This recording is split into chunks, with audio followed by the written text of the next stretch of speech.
on LSR TV. Evan Pasoko, Carl Jones, and Paul Coleman going to be up at a broadcast booth tonight, guys. 101 laps around the Chevy Silverados to kick off this 24-race season, and no better way to get it done under the lights. Yeah, it's going to be a great race tonight here. I've been here with these guys for the past 2 weeks during their what we'll call Daytona Speed Weeks here, and watching them with their practices and their practice races and their qualifying races. It's been an exciting week. Past 2 weeks, as a matter of fact, and I just know the excitement is getting ramped up in these drivers. They cannot wait to get back here on the track. They've been sitting here idle for the past couple of months. We ran a couple of small summer series, but these guys are chomping at the bit, ready to rock and roll.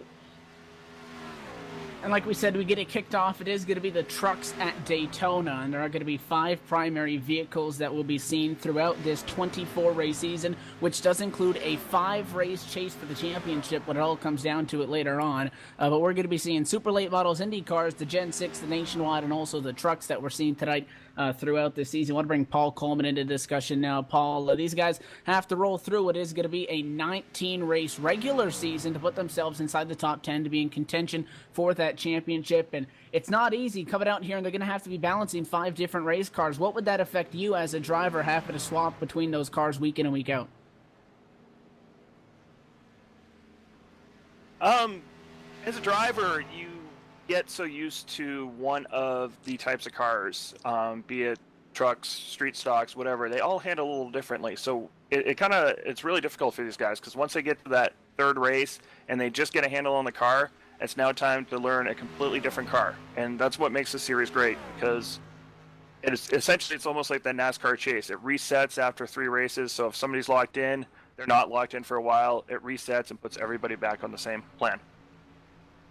So about halfway through our 10-minute closed qualifying session, so those guys got to go out there, they got to put 2 of their best laps down, and looking like we got a fair amount, about a full field, I would say, full of entries. We saw 36 cars in the practice session. 35 of them took time. So far, 32 cars putting down times, and right now it is Dominique Dyball on the provisional pole. Still about 5 minutes left to go, but Carl, very familiar with you in the CORA racing. What are some of the guys that we need to look for that tend to be strong on these super speedways?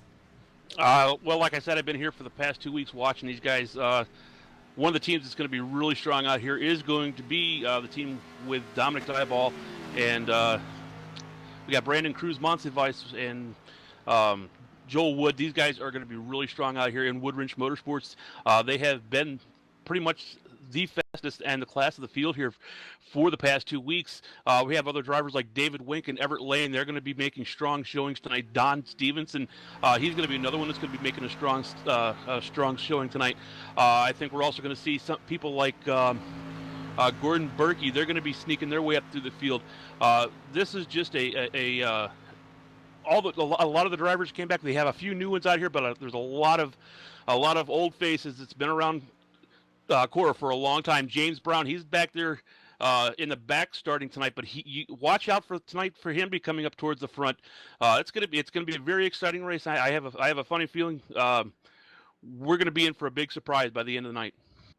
At Daytona, these super speedway racetracks are always very unpredictable, but this race length being 101 laps in length is going to be a 253-mile event. Tonight's title sponsor going to be the WW Trucking 253 at Daytona. Let's talk some quick track facts, guys, about this racetrack located in Daytona Beach, Florida. A capacity crowd of 147,000 race fans can pack in here on every given race weekend to take in the action. Owned and operated by the ISC, International Speedway Corporation. This track broke ground back in 1957, opened 2 years later in 1959 for construction costs of about $3 million. The track itself is an asphalt surface, 2.5 miles in length with 4 turns banked at 31 degrees, 18 degrees in the trial with that start-finish line centered in that, 2 degrees of banking down the back straightaway, so nothing real crazy down the back there. But, Paul, this is a 101-lap race, so you can't just go out there, pin the gas, and hope you win it on those opening laps. You're going to have to incorporate, to some extent, some strategy in this, but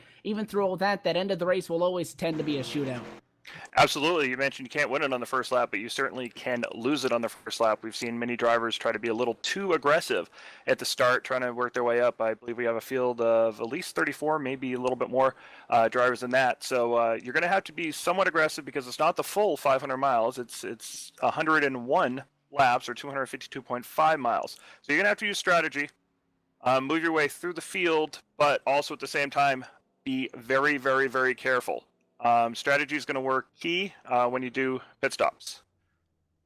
And we're going to now throw it down trackside as we close in on the drop of green flag for pre-race ceremonies.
Just a few moments left in the qualifying session as the clock ticks down to we get our final starting order for tonight's opening race with the CORA Sunday Money Racing Series Championship Online Racing Association, the WW Trucking 253 at Daytona to kick off a 24-race season that is sure to not only bring the excitement, the drama that has come to expect it and that we have seen over the past seasons with CORA. But guys, we're getting set to come down to this. Final thoughts before we run these guys down through the grid. What's your mindset coming into this one, Carl? I'm not sure, man. I'm just all I know is I'm excited to watch to be here tonight and to be able to watch these guys. We're going to be looking for these guys to be hooking up here and doing a lot of drafting. I think we're going to see a lot of single file stuff here at the beginning of the race, being that it's such a long race. So, like I said, I think the secret tonight is going to be to find yourself the best dancing partner you could possibly get and stick with him the entire night. Yeah, absolutely. You definitely want to establish that partnership rather early, though, and be loyal to your partner to have somebody there for you at the end. So qualifying has officially come to a close now, and the field begins to line up down on pit road. So we're going to run you down through what appears to be our 36-car field. We'll go 5 at a time, starting with pole position. The number 15 machine, that's going to be Dominic Dyball on pole position at 50.306, gets in the top spot. Everett Lane going to be starting second spot outside that front row in the number 24 machine. How about David Wank going to be starting inside second row? That's third spot for the number 20 Chevrolet. The 47 Don Stevenson will start fourth. And Bruce Bouchard, the 11 machine, is going to start fifth, Carl. And the number 9 machine, starting in sixth position, is going to be Alan Larson. The 35 of Nathan Selleck's going to be on his outside. We're going to have Mitchell Reeves. He's going to be starting in the number 8 position in the number 2 truck. We have Ryan Borges in the number 30 truck starting in the 9th position. And in the 10th position, we have Eric Sharp in the 86 truck. And in 11th place, we have the number 64, Jonathan Taylor, who put in the same exact time as Eric Sharp there. The 88 of Michael Jerdsma, I believe that is. Churchma. The 13, the 01 of John Pensuela. In 14th, the 25 of Jeffrey Smith. And in 15th, the 79 of Joel Wood. Gordon Berkey, the number 37 machine, is going to be starting in 16th. George Bark, one more spot back. He's the inside of the next row. The number 42 machine will start in 17th. John Larson, the number 98 Chevrolet, going to be starting in 18th. Phil Gary inside on row 10. The number 68 machine is going to take up P19. And Jeremy Crandall going to be on the outside of that row. 73 car rounds out the top 20. 21st position is going to be the 26th truck of Marcus Babbs. Then we got Patrick Scahill. He's going to be bringing in the 22nd position in the 60 car. We have the number 5 of Watson Campbell. He's going to be rolling up there in the 23rd position. In the 5 truck, we have Jason McMahon in the 92. The 51 of Nicholas Doucette is going to be rolling off in the 25th position in the 51 truck. As the back of the field rolls down pit lane, in 26th, 62 of Michael D'Amico. The 48 of Mark McFadden starts 27th. The 28 of Michael Whitlock is in 28th place. The 95 of Dale Atkins is in 29th. And in 30th is the 00 of James O. Brown. It's the Rue Motorsports Chevrolet of Garrett Atwell. Recently, that team announcing that they're going to be actually having a NASCAR Camping World Truck Series program with Garrett's teammate Scott Saunders going to be piloting that machine in 2015. So he rolls his Rue Motorsports Chevrolet off 31st position. Martin Porter going to be starting in 32nd. There is Scott Saunders right behind him, going to be driving that Camping World Truck Series ride in 1 year's time. He'll be starting 33rd. Bob Lutz going to be starting in 34th, the last car to put down a time in the qualifying session. The 54 of Brandon Mosive going to be starting 35th, and Tim Johnstone going to be the last car scheduled to start in what is going to be position number 36. We do have a couple of cars starting from pit lane. Some of our top runners, Everett Lane on pit road, George Bart starting from pit road, and Jeremy Crandall. So some of our top guys, 3 of them, are going to be starting down on pit road. Do you guys like that strategy? There, Carl? Well, starting on pit road, well, this is Daytona. Anything can happen here at Daytona. I mean, these guys are going to be, as long as they're able to get it and not go that lap down, that's one thing you do not want to do. You want to, hopefully you have a drafting partner going to be out there with you, and you'd be able to draft back up to this field. But it will keep you out of the big one if there's a big one that happens early out of this race, because these guys are fresh. These guys are coming out here. The nerves are high, and we're getting ready to take the green.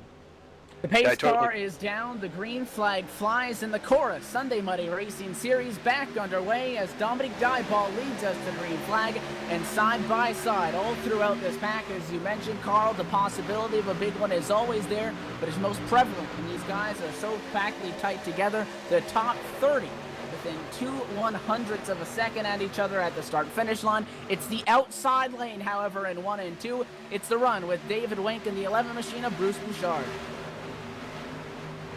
Yeah, Bruce Bouchard got in behind him, gave him a really good push out here into the lead. David Wink takes that early lead. Looks like Dominic Dyball is going to stay down here on the bottom lane, and he's going to be getting pushed. Paul, you've been taking it on the back half of this field. How are they doing as we stretch this green flag out down at quarter number 2? The back of the field, actually, really awesome in line. They've gotten single file the back half of the field. They're doing getting really smart there, just hooking up and playing it very safe. So the first time by the start-finish line, it is going to be the number 20 of David Wink, who qualified in 3rd. He'll lead that lap. PS out from the 11 machine. Again, that is Bruce Bouchard. He's going to be working with him. The next tandem is Dominic Dyball, who started on pole. He's going to have help. The 47 Don Stevenson going to be behind him. That's for P4. And our in-race reporter, Alan Larson, we'll try to talk to him here later on in the race. He sits 5th right now. His drafting partner, the 2 of Mitchell Reeves, but they have some company up top. The 35 of Nathan Senlak going with his teammate, Ryan Borges. I know Dominic right now, he's probably looking in his rearview mirror trying to see if he can find his buddy there in the number 79 truck of Joel Wood. We have 2 cars off the track into the wall.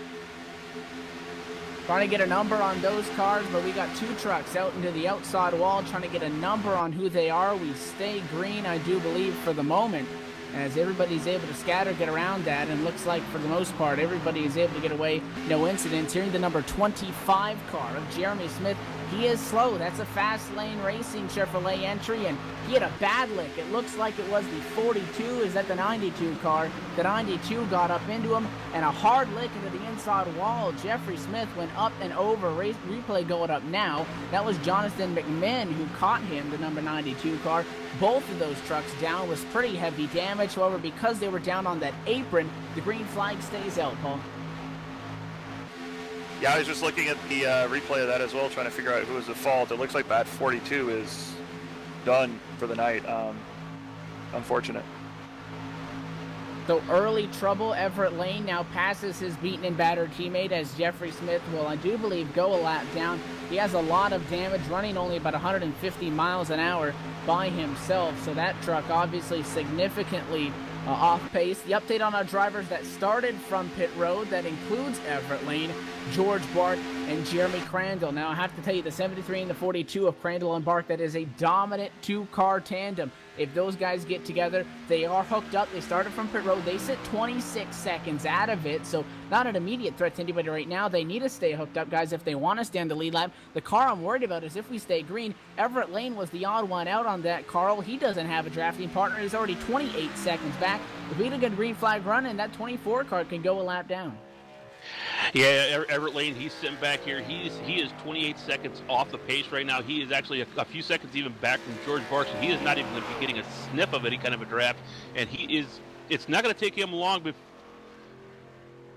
he is way off pace. Yeah, he's way off pace. He may be looking to see if he can get in contact with his partner who is just spun there, because he will be able to get in and get a reset and get back out here on the track. So maybe he's going to see if he can get in contact with him. And I don't know what he's thinking, but I do know right now that here comes the field behind him. They are not far back there. If you look off of his back bumper, you can see them coming off of turn number 2 there as he's going into turn 3. So he's in danger of going a lap down soon. He is real slow. Field is going to be catching on him fairly quickly here. He's only going about 140 miles an hour, and not sure what the reason behind that is, but he's going to pull to pit, or down to the apron rather. The field obviously going to go by right now on the outside. So that will put Everett Lane one lap down, but Paulie's still kind of searching in that 130 to 140 mile per hour range. It doesn't appear to be any damage on that truck. I looked to see if maybe he caught the wall or anything. Haven't seen anything like that, so not too sure what the deal is going on right now with Everett Lane. He has lost his lap. You guys talked about maybe trying to catch up with his teammate. I don't see his teammate anywhere near him, as his teammate who caught the wall early on in the going is still trying to get some damage repair. That would be Jeffrey Smith. Yeah, that's correct. That would have been the initial thought, to hook up with his teammate, but or either that or take the back of the lead draft. But he's cranked it up now to 160, as it looks like his teammate is kind of finally approaching now. So that, I think you were correct. That was the plan. Hook up with the teammate. He is the first car one lap down, so he should be eligible for the lucky dog. And it's much better to run and get their practice with your teammate than running by yourself. So an interesting strategy call, to say the least, is going to put him one lap down. And again, it is his teammate who is the only other car, or truck I should say, that is off the lead lap. So they'll both be in the battle for the lucky dog spot. Actually, Everett Lane is hooked up with the number 92 car. So Everett Lane getting hooked up with the Chevrolet of Jonathan McMinn, not his direct teammate Jeffrey Smith. That would actually maybe be a safer play, due to the fact that Jonathan McMinn is 2 laps down, so there is actually no battle for the lucky dog spot there. He would be safe to still hold that spot. Back up here in the front of the field, though, we're still seeing David Wink being pushed by Bouchard. Bouchard's been pushing him right along here ever since the drop of the green flag. I haven't even seen him make a change yet. Dominic Dieball, he's running in 3rd position. Don Stevenson in the 4th position. Alan Larson has made his way up into the 5th position. He's running very strong tonight. And there's that single file line that you predicted, Carl. You said that it is a long race. You think these guys are going to take it easy, and that does appear to be what they are doing at this point. We have a little bit of side-by-side back in the pack, but that's just a couple of tandems working around each other. This lead draft of cars, the lead single file line, I want to say is a handful of cars. Trying to get a number on that. It looks like the first 10 cars possibly. I see John Pansula's in that mix as well. Looks like 14 cars in the lead draft. There's a secondary pack about 2 seconds back that contains about 6 more trucks as well. So all these guys still well within reach of our race leaders, but again, still very early on. And I think, Paul, that these guys are taking the right approach to this race, that they have to, knowing that it is a long way. They battled it out a little bit at the start. Those guys that wanted to make a quick move, gain some spots, they did that. And now they're in riding mode. They're just trying to knock off laps. Again, still not even a tenth of the way through this thing, as one car is going to get kicked out of line and be forced to the outside. Looks like it's Nick Doucette in the Tracker Boat Chevrolet is going to get forced up to the high side. 26 and Michael Whitlock goes low, and that 51 truck's going to slide back a couple spots. He's around P20. Yeah, I just want to tie the bow on the Everett Lane, Jonathan McMinn thing. They are now running laps as fast as the leaders back there, 1 lap down. They blew by that combination of Tim Johnstone and Brandon Cruz like they were dead in the water. So that might be some strategy and a tandem to look forward to later in the race. I'll tell you, one of the drivers that you hit on here a little bit ago is Nicholas Doucette. He's the youngest driver in the field at 10 years old, out here running with these big boys. And I can't say last season, but the season before last, when Nicholas was out here, he was only 12 years old, and he was one of the drivers out there that you really wanted to watch. He was a really good driver, drove up in the front of the pack all the time, and doing really well tonight. He is back here around the 22nd position. Give him a chance. I think we'll see him as one of the drivers that is going to be looking to get to the front of this field tonight. So an update on where everybody is running. We still have 33 trucks on the lead lap. The last pair of them that are on the lead lap is the combo of George Bark and Jeremy Crandall. Talked about them getting hooked up. They both started on pit road. Everett Lane had dropped back. He goes 1 lap down to catch up and draft now with the 92 truck. That's Jonathan McMinn. So Everett Lane and Jeffrey Smith are the only 2 trucks 1 lap down. Right now, Everett would be in the lucky dog spot. He is the first car 1 lap down, and then Jonathan McMinn, the 92, who was in that incident we saw at a corner number 4 and hooked. I believe he was the one that actually hooked that 25 car, 25 and up and over. Jonathan kind of drove to the grass, had to come down for repairs, serve some penalties. He is the one that is 2 down. So 33 of the 36 trucks, though, that are in action right now, still on the racetrack, and it's heating up front because Nathan Sedlak and Ryan Borges have had enough of riding in line. They go to the outside lane, and we're starting to form double file because a couple more cars stepping out of line. The 64 car wants some of that. The 2 of Mitchell Reeves as well. And it's going to be nose-to-nose for the top spots. The outside lane hooked up. Inside is not pushing, so they're going to be side-by-side as they go 3 wide around lap traffic. Nathan Sedlak, last year's champion in the D&K Trucking, pulls that thing out to the lead here, being pushed strongly right now by the sorry about that, by Ryan Borges. Ryan Borges is going to go ahead and push him out to the lead, and he's going to go ahead and make his way around, and he's going to take the lead himself. And that swap between that top pair, Paul, is going to force that tandem back up to the outside lane, but I think they're going to have an advantage because the inside not necessarily pushing all the way around. The 20 car wants to change that. David Wink gets up to the back bumper of Bruce Bouchard. They try to push, but that outside lane, now 4 trucks strong, 2 sets of tandems up there. We talked about the 32 of Borges and the 35 of Sedlak, and now those 2 more trucks that have showed up in the mix going to be the 64 car of Jonathan Taylor and the 2 of Mitchell Reeves into the mix as well. Outside lane has the advantage. It's going to be Borges at the stripe. Absolutely. Ryan Borges there to lead his first lap with his teammate. If these 2 guys can get clear there, they're going to come down just as I thought. And now that outside lane, you're going to see those guys fall back. But Ryan Borges at the point. And what that outside lane would have to do if they want to make up the ground that we saw Borges and Sedlak do is they would have to push. And that 2 car right now, Mitchell Reeves and his truck, he's just too far back. He's now going to get up to the back bumper of Jonathan Taylor's Chevrolet, but at that point they've already slid back to about 7th deep in line. So they really need to mount some sort of a big charge here, Carl. Otherwise they're going to drop backwards. Meanwhile, is it any surprise that Borges and Sedlak have got up front? Those are 2 very strong teammates. They qualified up front, that I don't think anybody's surprised to see them leading the race at this point. Oh, absolutely not, especially, like I said, Nathan Sedlak, he is last year's champion. You don't become champion of CORA just by accident. You work hard, and you have to be able to wheel these vehicles around these racetracks, and Nathan Sedlak is one of the best out here at doing that. He's an excellent driver. And Ryan Borges in his own right, very, very strong driver, and them 2 teamed up together could be the spoiler tonight because they look very, very strong coming up that outside like that. Like you said, they were pushing hard, which is exactly what you have to do on the outside there to make that kind of pass work. But the reason it does work is because you're actually getting a little bit more momentum coming up off of those turns there, and you're able to make those passes coming down the straightaway.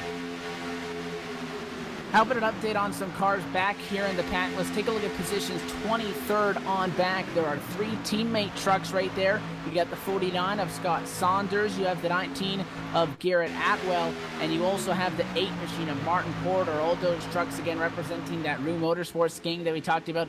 And I always say that Garrett Atwell, who drives the number 19 car, guys, we have to put him in the 2 because every time he goes in a race, he's texting me photos from inside the cockpit. A little bit of reminiscent of Brad Keselowski. But just an update on Garrett. He's running right now P23 with his teammates. They've dropped about 7 seconds off of the lead draft as we run right now. Update on those guys on the outside lane. The 64 of Jonathan Taylor still leads that charge, trying to get a little bit of a push from that 2 of Mitchell Reeves. They have been unable to really hook up and get that big run that they need, and they're slowly sliding back in line. There's one more car out there on the outside lane as well with them, maybe thinking about it, trying to get a number on that truck as they run and go past the start-finish line. I believe it's the 01 machine. That's John Pansula, not pushing. And again, we kind of return to that single file line up at the front on that inside lane. It is Ryan Borges, P1. Update on our pole sitter, Dominic Dyball. He's 5th down on that inside line, Paul. Yeah, I was just reminiscing a little bit, thinking about how difficult it is to actually draft and push vehicles in these things, and I think that's the problem that's happening with the outside line. If you have drivers that are unfamiliar with each other, it isn't quite like the nationwide cars that suck up beautifully. And you might be able to explain, Evan, as a Truck Series driver part-time, how that actually comes together with the truss. And as we got a spin there between the 88. Trouble for the 88 of Michael Churchma down the front straightaway. He's around and hard into the inside wall in his Storm Motorsports machine. Caution flag will now fly.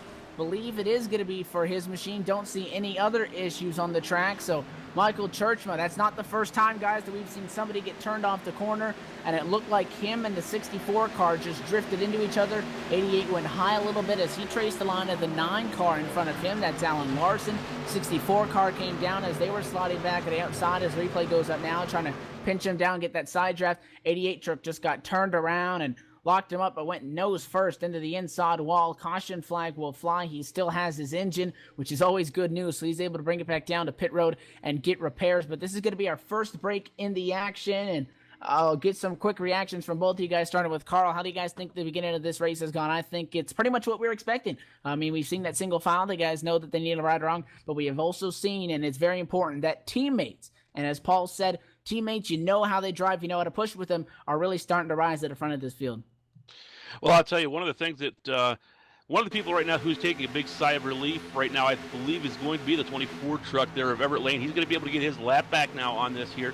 He was the first car lap down, I do believe, and he's going to be getting his lap back and getting back on the lead lap here and able to get back up here and run with these leaders. He is a very fast truck. I'm really still trying to figure out exactly what he was doing there at the beginning of the race. I'd never seen anything like that before, especially at a super speedway. Why you'd want to go, why you'd voluntarily, basically is what it looked like, go that lap down, I don't understand. But he is back. He's going to be getting back on the lead lap here, and like I said, he'll be getting back up here with these leaders, and we'll see just how strong Everett Lane can be in that 24 truck. I'll have to say one thing, though, that was definitely a unique move by Everett Lane, but I think you might see that pay off later in this race. He's established himself a good drafting partner, somebody that he's able to go fast with, and getting to become comfortable with somebody without a lot of cars around, that may come in huge later in the race. So the field rounds through corners number 3 now off of 4. They have grouped back up behind the iRacing Ford First Mustang pace car, and now we look to pit road for pit stops. And do we see them? The 32 is going to bring down the field, and do anticipate the majority of our leaders. One car staying out, Alan Larson. In race reporter, we'll try to get a word with him on that. He stays out. It looks like pretty much all of our other leaders, every other truck, down pit road, excluding some lap cars, going to be coming down pit road. Let's keep an eye on Ryan Borges. He's the first truck in. He was race leader. He's going to go for right side tires on his Chevrolet. Obviously going to be filling up with fuel. It's a 2-tire call and gone for Ryan Borges. Looks like that may be what the majority of the field is doing as he leads them off, guys. Looks like Bruce Bouchard's going to lose a number of positions out here. He came in 4th position. He's going to be going out way back there. He took 4 tires. He was one of the only trucks I've seen that did take 4 tires, and that did cost him dearly. He is going to be dropping way back in the field after that. And this being the not only the Daytona, the super speedway track, the plate track, where tires are not of that great importance. I mean, what are your guys' thoughts on that 4-tire call? Because it seemed like all the other drivers were pretty much in agreement 2 was the way to go. He may have been needing some adjustments on that truck. He might have been a little bit too... I haven't really been paying too much attention to how he's been doing on the track. He might have been a little bit too tight, a little bit too loose. They might have had to make some adjustments on the truck. So they just figured, go ahead and throw 4 tires on it, maybe do some tire pressure changes. I don't know. It may be a good call. We'll have to see here. Still early. I personally like that call. You get yourself 4 fresh tires, you have better handling, and if you can do this race on one more stop, maybe you just go and throw 2 right sides on and a green when the rest of the field will have to put 4 tires on. I don't think you can go a full 101 laps on one set of tires. So strategy is in abundance, and the 92 of Jonathan McMinn, he tried to stay out in hopes of that all the lead lap cars would come down pit road to get his wave around. He's the second in line right now, and again we say that because it is the number 9 of Alan Larson, who has not come down pit road at this point. And Alan's going to stay out once again. Update on that caution again. It was thrown by race control, possibly for that incident that we saw down at a quarter number 4 that would not have triggered the automatic caution from iRacing. But Alan's going to stay out, guys. This is going to put him on a completely different fuel strategy than everybody else, and we'll try to grab him on the radio, get a quick update on him as far as what kind of strategy he's running with that, as he's going to be our in-race reporter for the night. So as we work on queuing him up on the radio, we'll try to catch a word with him right now. We'll drag him up here into the booth. Alan Larson, you got a copy on the radio? Yes, sir, I do. Well, Alan, you guys started off the race good. You qualified in 6th position. You're up there right now in P1. Did not come down pit road. What's the strategy idea behind that one? Well, we've only run 20 laps under green. These trucks will run about 40. I figure I'm only about halfway to a pit stop, and I'm thinking that there's probably going to be a few more cautions here, or at least I'm hoping, and just trying to,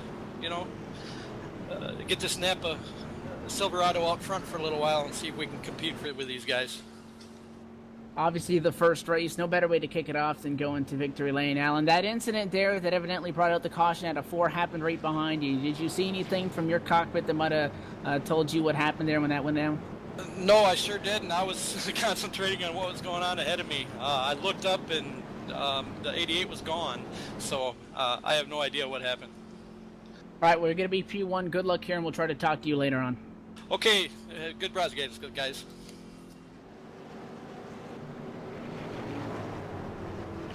It's interesting strategy.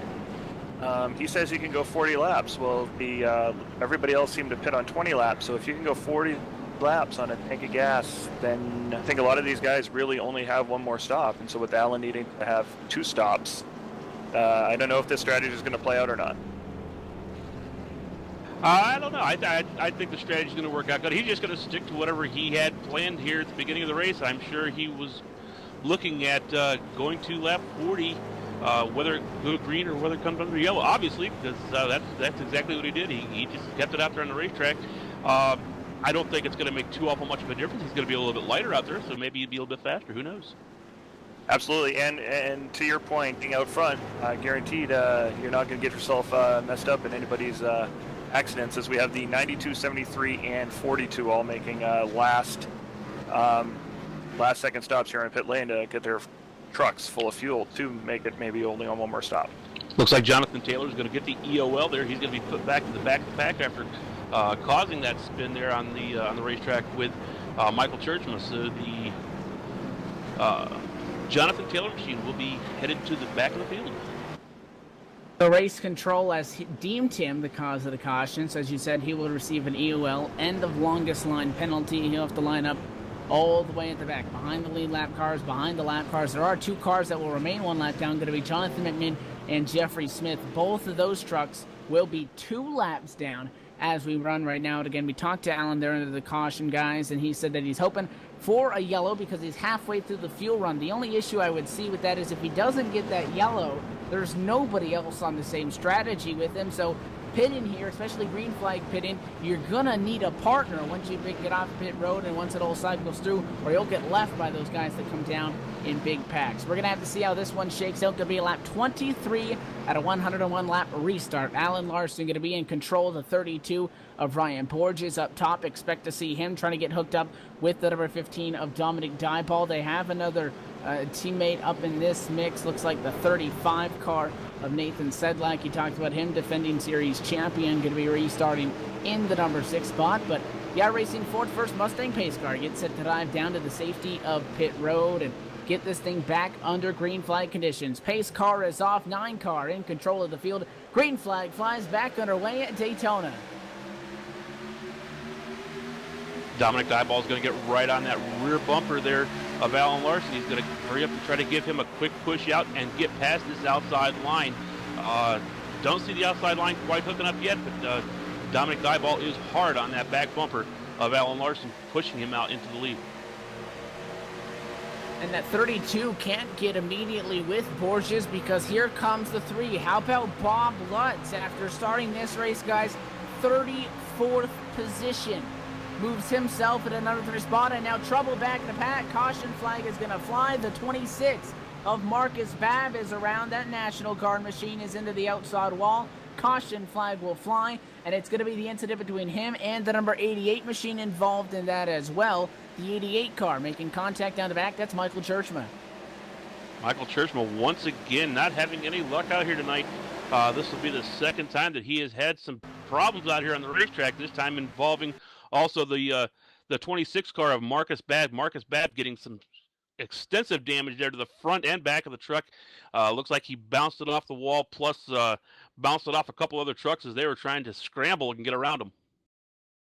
And it looked like bump drafting gone wrong, Paul. The 26 was up high. The 88 wanted to go push with them, and little did he know that the intentions of that number 26 truck were to dive down in line. So Marcus went to pull him behind the number 98 machine of John Larson, and when he did so, the 88 was still trying to keep on his back bumper and caught him in the right rear. They spun around, and the 88 to 26 going to get the brunt of that. Looks like a couple of other trucks. Wow, the 24 truck guy's going to get some damage from that one as well. That is going to be Everett Lane, Fast Lane Racing Chevrolet, picking up damage on that as well. A couple of the trucks are going to get some minor damage. Looks like the 62 may have caught a piece of it. The 95 may have caught a piece of it, but a lot of cars junked. Actually, that 24 car got junked because Jeffrey Smith, his teammate, plowed into him, got some more damage. Jeremy Crandall beat up as well, along with George Bark. So that incident proves to be a lot more costly than it first looked. Absolutely, and that goes to a couple points that I made right before the first caution. Remember I said, talking about having that trust in bump drafting. Obviously right there, that was bump drafting, as you said, gone wrong. Definitely you want to be able to bump draft with somebody you trust, and you need to be able to at least have some communication, be in the same room, be able to talk to the person you're drafting with so you know their intentions, and then also just being those people that had strategy. Jeremy Crandall on back there, they were in the back of the pack. They decided to take that strategy by adding some extra gas, put themselves at the back of the field, and it did not pay off. So we are closing in now, and this lap will mark the quarter distance mark as lap number 25 is started by race leader now to number 9 of Alan Larson. He started 6th. He's at the top of the board right now. Going to step away for our first trip to a commercial break. When we come back, more Sunday Money Racing on LSR TV.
Back live at the Daytona International Speedway, CORA Championship Online Racing Association at a Sunday Money Series. Live and back at action on LSR TV. Evan Pasoko, Carl Jones, Paul Coleman up in the broadcast booth.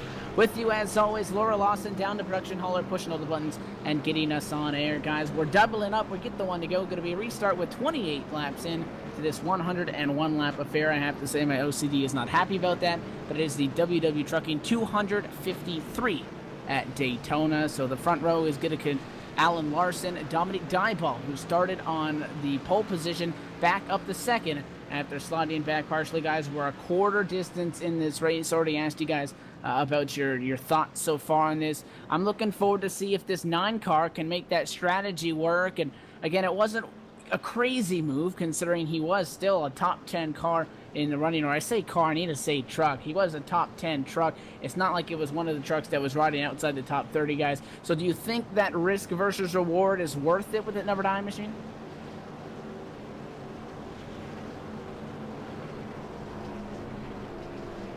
I'm gonna say no at the end of the day. I think it's keeping him up front, keeping him away from all the accidents. But at lap 40, when he has to come and pit and he doesn't have a single partner help him out, and he's 3-4 seconds leader's place, it's not gonna work. The strategy that I'm still leaning towards here, the 42 of George Bark, 73 of Crandall, Delane in the 24, Brandon and Tim all again took another last second pit stop to get some gas, and those guys can make it on only one more stop. So look for those guys if we have a long green run to make their way up to the front. Sorry about that. A little bit of technical difficulties there with my microphone, but back. I have to agree there with you on Alan Larson, though. Yeah, that he's I think going to pay the price. I really do. He's going to be coming in the lap 40 here and probably coming in by himself. So that's going to end up hurting him, I think, in the long run. So he wants a caution. We'll find out. Pace car back down to pit road. Green flag flies back underway once again in Daytona. And 9 cars get open up the gap. That's not really what you want to see at a super speedway. He doesn't get too far out front, so the 32 is going to get to him. But I think that's going to open up the door for the 15 on the outside. Here comes Dominic Dyball with help from the 47. Don Stevenson pushing down into 1 and 2. Side-by-side contact. Larson gets into the door of the 15. Everybody hangs on for now at a 2. Exciting restart there. Dominic Dyball came down there and just brushed quarter panels there with Alan Larson. I don't think Alan is going to be too awful happy with that there because he was kind of squeezing him off. But Dominic Dyball is getting a really strong push here by the 27 of Don Stevenson out to the lead. See if he can get out there in the front and be able to drop down in front. As of right now, no, they're going to be sticking it up there to the top. The 47 car just now makes it past 9. We'll see if he can... these guys are going to go ahead and drop it down in, and they do. 1 car down pit road, we're hearing. The 25 of Jeffrey Smith. He's bringing his machine down pit road. That's one of the fast lane cars. Michael Whitlock coming in as well. 2 cars hitting the pit lane here. Off cycle, I would imagine, for green flag stops. Well, what I'm seeing here is Jeffrey Smith was black flag, and I do believe Michael Whitlock also was shown the black flag. I'm not sure what's going on with that. Now they actually cleared Michael Whitlock's black flag, but the Jeffrey Smith car was given a black flag, so I'm not sure exactly what's going on with that right now.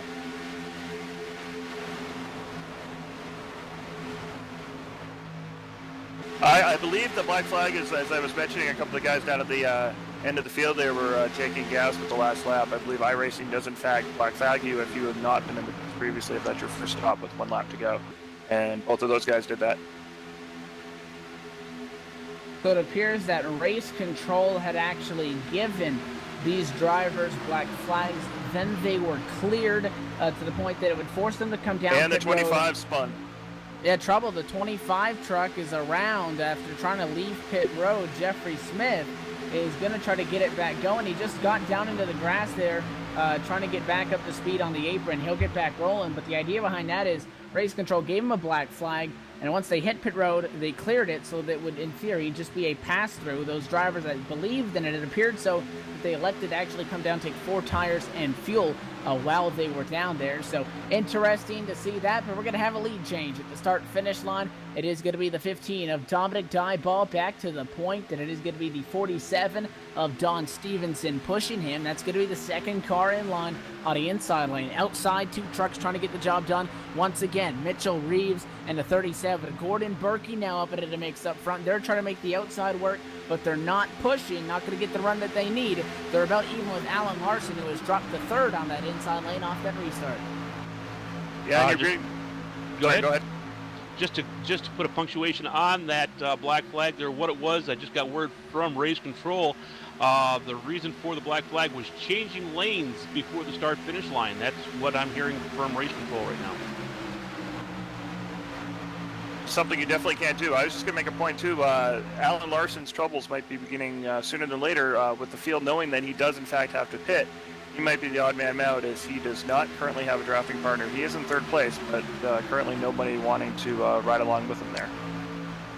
An update on our lap machines. Jonathan McMinn sits 2 laps down. Jeffrey Smith sits 3 laps down. Those trucks 35th and 36. So 34 cars on the lead lap. Michael Whitlock, last car on the lead lap, again had to come down, and he's significantly behind our race leaders. But the side-by-side battle continues. The outside lane has grown because 2 more trucks are up into the mix. The 5 of Weston Campbell came up with that 51 that you were talking about. Carl Nicholas Doucette on the outside lane over that 5 and 51 duo. Can't go anywhere because of that stalled out tandem between the 2 and the 37 machine right in front of them. So as they try to navigate a way through that, the inside line just riding. Dominic Dieball continues to sit in the number 1 position as we start to single file out outside of the top 15. The side-by-side battles are abundant in the top 10.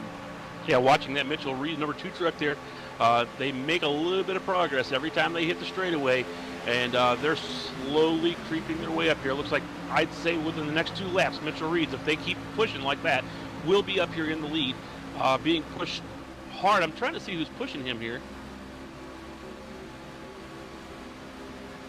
It looks like Berkey's push, giving him Gordon Berkey's giving him a really good push right now on the outside. Yeah, so that's our vice president of CORA. He's out here pushing the number 2 truck of Mitchell Reeves up towards the lead. We got some lap traffic that we are closing in on. Michael Whitlock currently right now on the bottom lane has the field closing in on him very quickly. So they're closing in on the 28 truck. 28 truck is going to yield high. Here come the lead lap trucks down to the inside lane. That's going to force a 3-wide situation. That outside tandem is actually starting to pick up speed. The 2, the 37, you mentioned, Carl, it is Gordon Berkey who's doing the pushing, has gotten that 2 car up. They're going to get side by side, nearly a nose for second place, Paul. Yeah, just watching that big sigh of relief there that they were able to get past the Jake's truck there without any incident. Yep, he got it back down on the line there. I was getting kind of nervous there because he did kind of bang off the quarter panel of one of the trucks out there just before he got past him, but everybody made it through and passed him cleanly with no incidents. So that outside tandem has lost a little bit of ground. They slid back to even with, again, Alan Larson, who finds himself 3rd in line on the inside after being in control of this field, and he's getting dangerously close to that fuel window for him, obviously being on a different strategy than everybody else. And we talked green flag pit stops and the fact that if we will see them tonight, and with the race distance, I believe that is a very possible outcome, seeing some green flag stops depending on how this racing shakes out, because we have seen 2 incidents coming out of turn 4 in that quick short shoot that has sent a couple of cars into the inside wall, and one of those resulting in a caution flag thrown by race officials. But you have to come down with somebody, and that's not the easiest thing to do. Leaving and also exiting pit road when you come back in, also included in that one, because you're coming down, you got to load these things up from about 180 miles an hour down to pit speed of 55. While these guys are next to you, you got to nail your stops, you got to get out with no penalties and get hooked up almost immediately if you want it to be successful. Alan Larson, again, has nobody on his strategy. Not sure if he would have a teammate that would, you know, come down and help him, pit with them. I mean, we've seen a lot of team play. We've seen Everett Lane essentially lose a lap on his own will to get hooked up with the 92 truck earlier on in this race. So who knows, but the 9 is running out of time here, guys. Yeah, I think we're going to see Alan. He said he could make it to Oh, we lap got 40. caution. Perfect for Alan Larson, but trouble at the 86 machine. Of Eric Sharp is down through the grass, trying to get a number on that, and the 86 got checked out of line. Not sure if he was reacting. Yeah, something in front of him. Michael Whitlock, the 28 truck, turned around in front of him, drifting up the racetrack into the 49 car out of the tri-oval, and he got hooked into the outside retaining wall. The 49 appeared to be an innocent victim of that. Scott Saunders. Looks like a little bit of prediction code netcode, but it puts that 28 Jegs truck into the outside wall, and then that truck spinning behind that incident after trying to get on the brakes was Eric Sharp. He got turned by the 88 who could not see what was happening in front of him. That sent that 88 truck through an off-road excursion down there in the grass in 1 and 2. He's able to not pick up any more damage, but that may have just saved Alan Larson. Things go from bad to worse for the 88 of Michael Churchma. Looks like he is going to be one of the first trucks to put it behind the wall as he comes in with tons of damage to the front there. He had to tow it in. I believe he's used up all of his resets, and this is probably going to be the end of Michael Churchman night. That's a shame for the 88 truck. I think he was looking for a strong night coming back in here to CORA for the first race of the season. Yeah, it looks like that 28 is also puffing out some white smoke there. It might be the end of his night as he's got tons and tons of problems down there in the pits. One thing I wanted to point out, I was about to say right before we went to yellow, the combination there of Tim Johnston and Brandon Cruz Monsive, they were running behind in 29th and 30th, but they were actually running laps faster than the leader, as well as the 24 and the 92 who hooked up earlier that we talked about. They were also about 10 seconds behind the pack, but running laps faster than the lead group, so those guys may be a factor later in the race. Well, if I can interject something on there, I was talking earlier to Brandon Cruz Monsive and Tim Johnston. They are doing exactly what they planned on doing. This is exactly how they planned on running this race. Brandon said that they do not have any intentions of running up in the front of this pack until they absolutely have to. The only thing I could tell him on that when I was talking to him is you got to watch keep yourself out of trouble, because the only way you're going to get to the front of the pack is to avoid these incidents. And when you're back here in the back of the pack and you have other cars in front of you and you can't see what's happening, sometimes it's almost impossible to avoid. And that's one of the questions, guys, and we want to get some input from you guys as we keep an eye as Alan Larson, he's come down and he is now left from pit road. However, I don't think it worked out how he was hoping, because he is going to lose a lot of positions and drop him well outside of the top running positions that he was in. But everybody has a different play on what they're going to do when they come to a super speedway. Do you ride way in the back, start from pit road, you're half a lap behind? Do you ride at the tail end of the lead draft? Do you make your own group a couple seconds back? Do you run up front? Do you want to be on the inside? Do you want to be on the outside? There's so many different ways to go it. Personally, I like to be on the inside lane, because I feel like if you're up top and something happens, there's no escape route. You got a concrete wall next to you and a truck on your other side, so there's nowhere to go. I like being on the inside regardless of where you are, because you can use that apron as maybe an emergency escape route. But sometimes you'll see guys and you'll talk to them pre-race and say, we're just going to hang out towards the tail end of the pack, don't lose touch. A caution happens right mid-pack, tracks blocked, they're in it, and it's the guys that are racing aggressively up front that are in front of the incident drive away. So curious to see what your guys' strategy would be going into these super speedway races, because there's so many different takes that people take on them. If it were me, I'd be in the pace car. Definitely the safest spot. Safest place you could possibly be. But no, if I'm gonna be out there running, I would probably prefer, as you, to be on the inside, up around the front of the field. 90% of your wrecks are going to probably happen about mid-pack back, and like you said, the track, you get up to it, the track is blocked. What do? You're done. For me, it really depends on how strong of a truck or car I have. If it's a situation where I know I can run up front, I'd like to be there. But if I know I'm going to be a mid-packer, for sure, I want to be at the very, very, very, very back of the field where nobody could possibly run over me. Be able to use as much of the track as I need to avoid an accident, have all the reaction time, and know I won't get run over. There's so many times I've been mid-pack where I've been able to avoid the wreck, but then somebody comes and runs over from me from behind. So I'll take the back of the pack any day.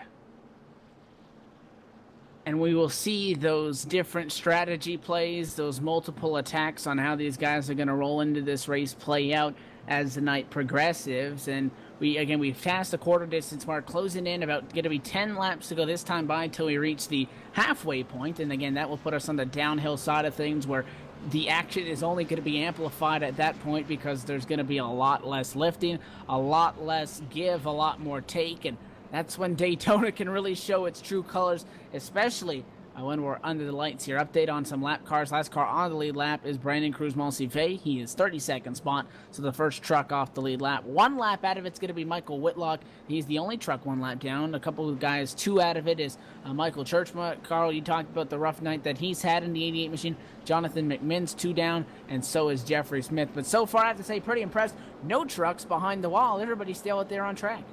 Yeah, I was really shocked when I looked here and saw Michael Churchman back on the track with a full. I thought he had used both of his repairs up, but apparently he did not. He's out here with a brand new machine and ready to rock and roll. We'll take a look down here real quick. We're 40 laps into the event. Take a look down the leaderboard here. We're looking at the number 1 position of the number 15 of Dominic Dieball. Don Stevenson is rolling on number 2. Mitch Reeves is in the 2 car in the 3rd position. Gordon Berkey, he's moved his way up into the 4th position in the 37 machine. We got Ryan Borges sitting here in the 5th position in the number 32. David Wenk has moved us up here into the 6th position of the 20. We got Weston Campbell. He is sitting here in the 7th position in the number 5 machine. We got Nathan Sedlak sitting here in the 35 truck, in 8th position. Nicholas Doucette, the child prodigy, sitting here in the 9th position of the 51 machine. And we have John Pansula in the 01 sitting here in 10th position. We mentioned at the top of the show that as the lights actually go off in a pace car right now, so going to be a lap 42 restart on this one. But we talked about the 5 different vehicles that you're going to be running in this season. There are individual championships for each car. But we're starting off with the trucks. We have 2 races upcoming in this first stint of trucks. In 1 week time is going to be at the Atlanta Motor Speedway. That one going to be in these trucks as well. And then 2 weeks from then, going to be at the Las Vegas Motor Speedway. And that ends the opening stint in the truck. So these super speedways are a lot different than those 1.5. So I think you're going to see, and some people may argue that it is these super speedways that give some of the drivers that are slower, maybe not the top 5 runners week in and week out, and give those kind of guys an opportunity. So going to be interesting to see how these guys act and who we see up front in comparison to who we see up front tonight as we roll into those intermediate tracks, the short tracks, especially when we start getting into different vehicles throughout the season. An update on our in-race reporter, Alan Larson, again playing that strategy call. He's going 3 wide right now, actually, down the back straightaway into Napa Chevrolet, trying to figure out where everybody's got to get in line. Guys, he has dropped outside of the top 30. I believe he's probably begging right now for a partner since he has not been in this position yet tonight, at the back of the pack. One of the things that I failed to actually say, you guys probably wouldn't have known this. I've been in a couple of the meetings here this season, in the preseason here. One of the rule changes that they did make, next week we're going to be seeing something that we have never seen in CORA before, and half of the season this year is going to be run as an open set, which means you're going to be able to put in your own setups, work on your own setups all week long, and that's what you're going to run your car in. The other half of the season, well, not the other half of the season, but the other races, is going to be a closed set. It's going to be a set that's going to be being brought in. I'm not going to be naming anybody until I'm told I'm allowed to make mention of who is making the sets, but they are going to be making sets for these guys for the other half of the season as we get ready to go back to green.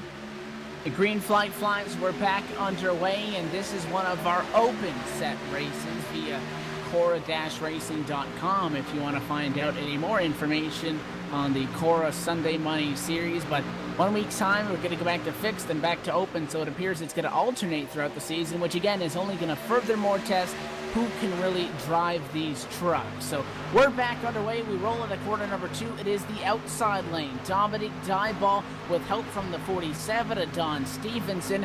They're going to get a run, but can that 47 get clear of the 2 of Mitchell Reeves? They'll try to tuck down in line 3 and 4. Do they have enough room? No, the 2's going to get a nose there. Looks like Dominic Dieball is not going to leave his partner out to dry. And here comes that 2 and the 32. Borges in tow on the inside line. Risky play by the 15. The 15 ended up jumping out of line, had the inside line, and had the 2 behind him, but he decided to go up high to catch the 47, and the 2 ruined that party. Well, the 47 and the 15 Dieball and Stevenson, they have been working together all evening so far, and I think Dominic just said, "Hey, you're who I'm working with. Whatever I got to do, I'm going to stick with you. We'll go high. If we go back a little bit, we'll go back a little bit." But I think that's what you're looking at with Dominic Dieball there. That's why he stepped out of line and went up there with Don Stevenson. Is like I said, they've been working together all night. He's just going to keep that tandem going. So this is going to make us still side-by-side up front. And again, guys, we've seen multiple times in these super speedway races that you'll see a two-truck tandem get working on the outside lane, and the truck leading that sees that he's clear, his partner isn't, and oh well, he'll drop down in line, leave his buddy out hanging. Not what Dominic Dieball had in mind, because he could easily be P1 right now. He was second across the stripe because Mitchell Reeves on the inside lane had a nose over him because he did not want to leave Don Stevenson hanging out to dry. So those two trucks continue to work the outside. We are side by side, about 4 rows deep. There are 4 sets of tandem up here. The 2 and the 32 leading the inside charge. It is the 15 and the 47 leading it on the outside. 2 more tandems include Gordon Berkey on the inside with Weston Campbell, and on the outside, David Wink moving forward with help from the 35 of Nathan Sedlak, and then single file pretty much from there on back. 2 more trucks trying to make the outside work and try to get up into this main battle. Bruce Bouchard and the 48 machine trying to come up to the front. That's going to be Mark McFadden as they try to make something work around P15. The way it's looking here right now, Don Stevenson's truck must be getting warm, because if you watch every once in a while, he is poking out from behind Dominic there and trying to get a little bit of air in the nose of that truck there to cool that engine down, get that oil temperature brought back down. One thing you do not want to do is get these things overheated, because you take a good chance of losing an engine, as they are able now to get back down here onto the inside line, and they have finally made that pass on Mitchell Reeves' work. Dominic Dieball is now fully in command of the race with Don Stevenson pushing hard. I just want to give an update to people following our in-race reporter there, Alan Larson. He is back, still 28th position. He has lost the lead draft, and currently still does not have a drafting partner, falling back through the field. So he continues to slide the wrong direction right now. The furthermost pack is the 12 and the 54. That's Tim Johnstone and Brandon Cruz Monsive, and they're going to swap positions. They're going to be 31st and 32nd. They are 12 seconds away from our lead draft. 2 more trucks working together. Everett Lane, Eric Sharp. They're 7 seconds back from the lead group in positions 29th and 30th, respectively. And then you mentioned Alan Larson trying to hang on to the back end of a draft going on in front of him. There's a couple of lap trucks in that mix as well. But this main pack is working strong and consists of, I want to say, about 22 cars, and 15 of which are within 1 second of each other. The inside lane is the dominant lane, but it is the outside that is the passing lane. The 20 car going to lead out at the start and finish line. David Wink from 4th to 1st position. Can they get clear? Nathan Sedlak needs to get in front. The 15 of Dominic Dieball. All these guys have been working together tonight. Lets them know that he is clear. And now the 35 jumps down in line. That's going to put David Wink to the point after starting P3. Yeah, nothing strange here seeing David Wink and Nathan Sedlak working together. They work together quite often. I've seen them out here working on these super speedways as drafting partners, and they are doing well tonight. They got themselves back up here into the lead. David Wink is once more leading this freight train down onto the backstretch here, as Nathan Sedlak, Dominic Dieball, and Don Stevenson are right in his trail. They're wrecking. We got trouble. The number 19 truck is around. That's Garrett Atwell. Oh, up on the roof and multiple spins through the front straightaway grass.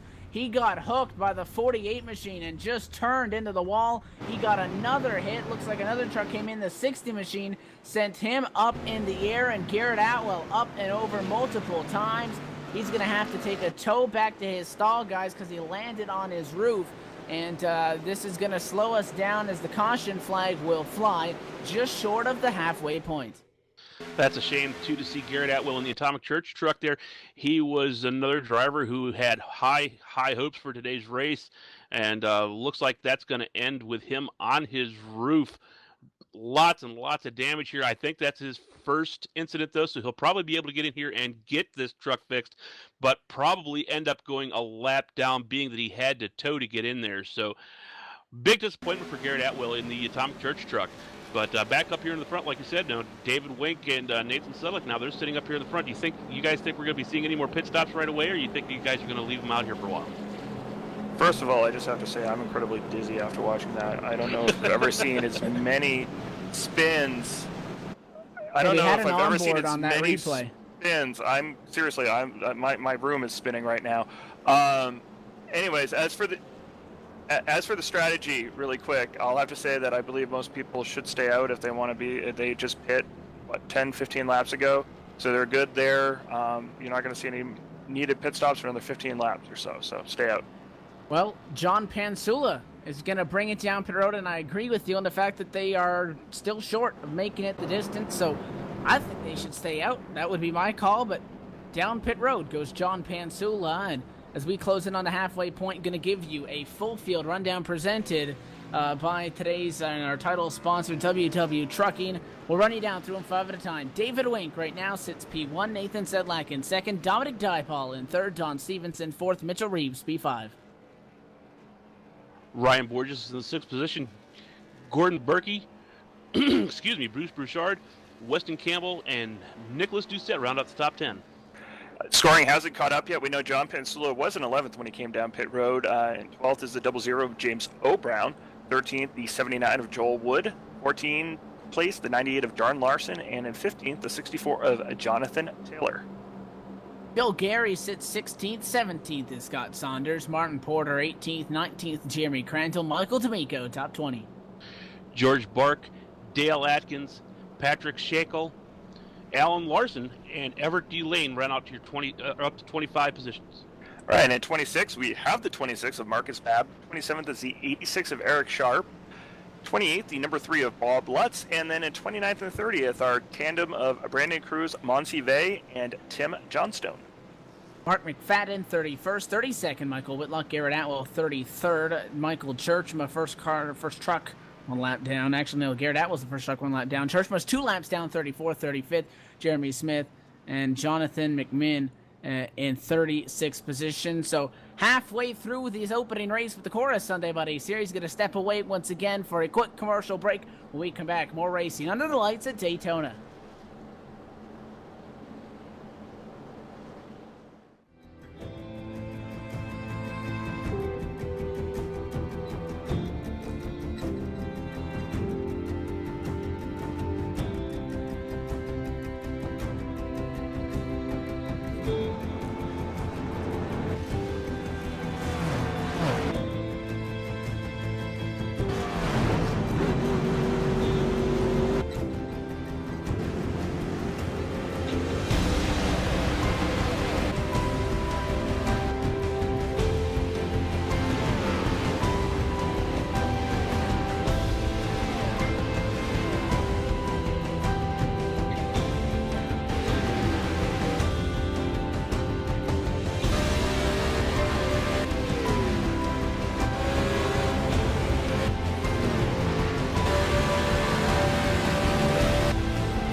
race car has a soul, and the Audi 90 Quattro had a very special soul.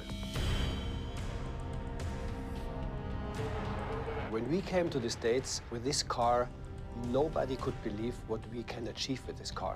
Small engine, 5-cylinder, it's a German saloon car. We knew that we can only win the race by using all the car has. The green flag is out. And here we go. The 5-cylinder engine was it was a jewel. It was lighter and it was more compact. You put your foot on the throttle and you could use the power instantly.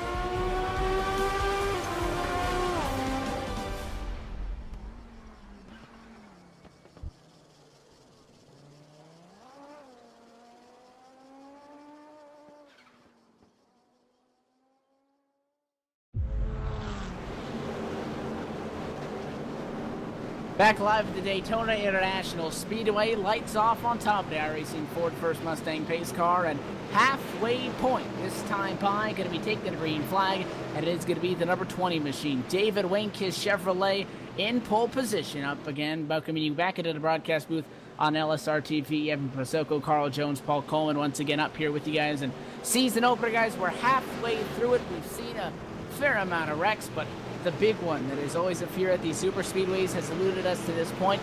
We're on the downhill side of things, so the action is about to get turned up. Pace car gets set to dive down to pit road. This is going to put the 20 truck in control of this field right now. 20 truck alone in front of the field. Pace car off and the green flag flies. We're racing once again at Daytona. Advantage to David Wink on the inside line. Does the 35 drop in line? Yes, he does. We got a big checkup throughout the pack. It looks like everybody's able to hang on to it, but that was a messy restart for that inside lane.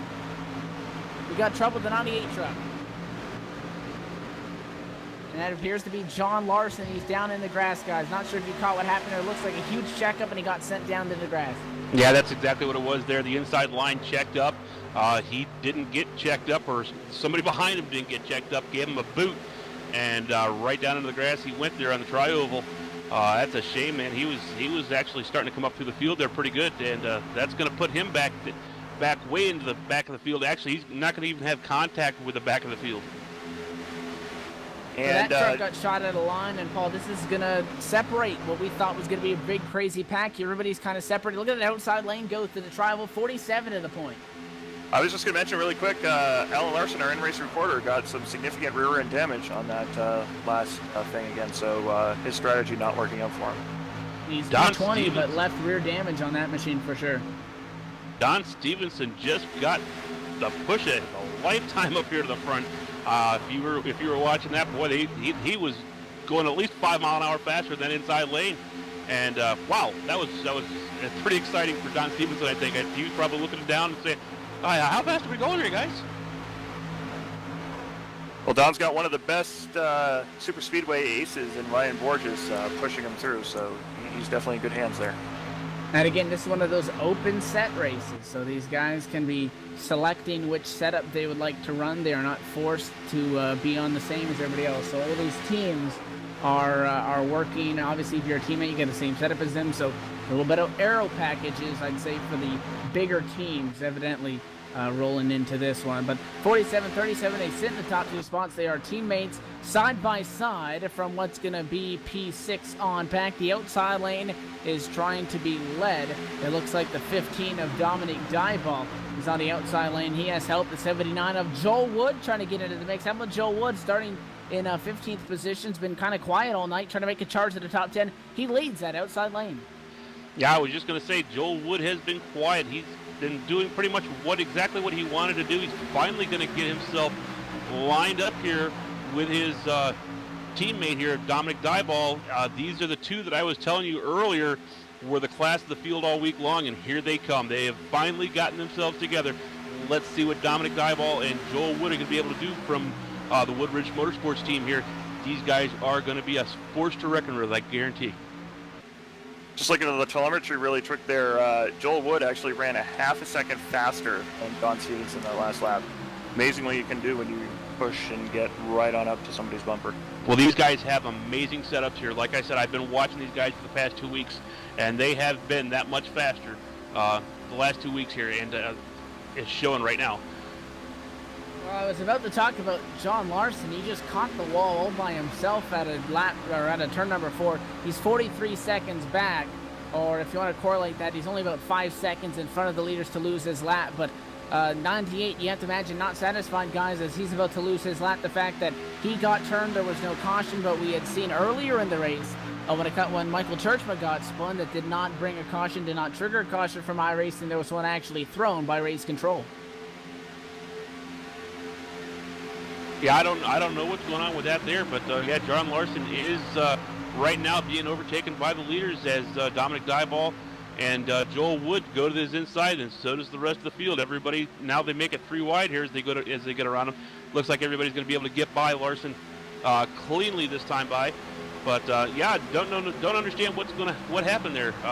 Like you said, there was when Churchmo spun by himself, a caution flag was thrown, and for John Larson, it did not happen.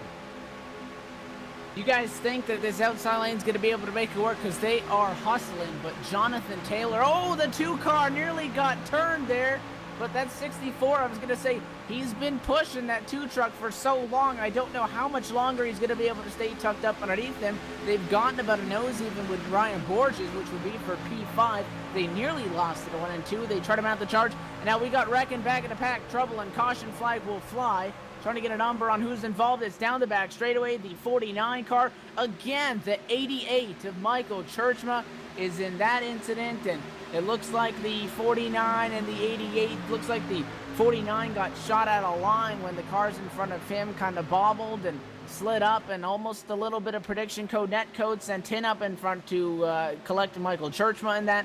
And those 2 trucks get wrecked down the back straightaway. So Churchma in that one, the 49 truck in that one as well. It's going to be Scott Saunders. We return back to a caution flag period. Yeah, I was going to mention, as you had that battle going up in front, I was actually taking a look at these guys in the back of the pack, and a lot of those guys had damage from that checkup on the green, and they were trying to wreck for the last 3 laps. So it was only a matter of time there. I think Michael Churchman's going to wish he didn't get out of bed this morning, because this has not been a good race for him.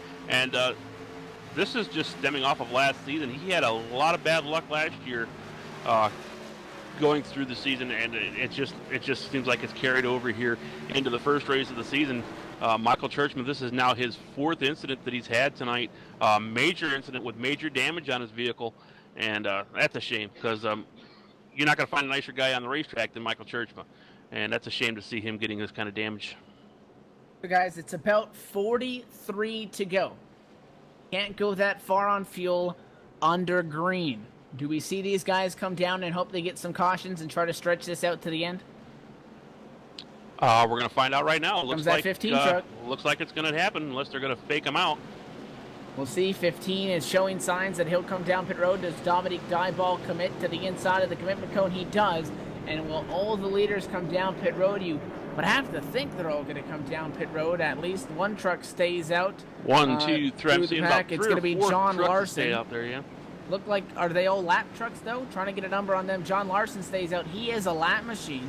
Michael Churchma stays out there as well. He's a lap truck. So you got one looks car like going all through of the our road. leaders may be coming down. Yep, the lead lappers. Every single one of them came in. The only ones that stayed out here are the ones that had to stay out, and that's the lap cars. So let's see what happens.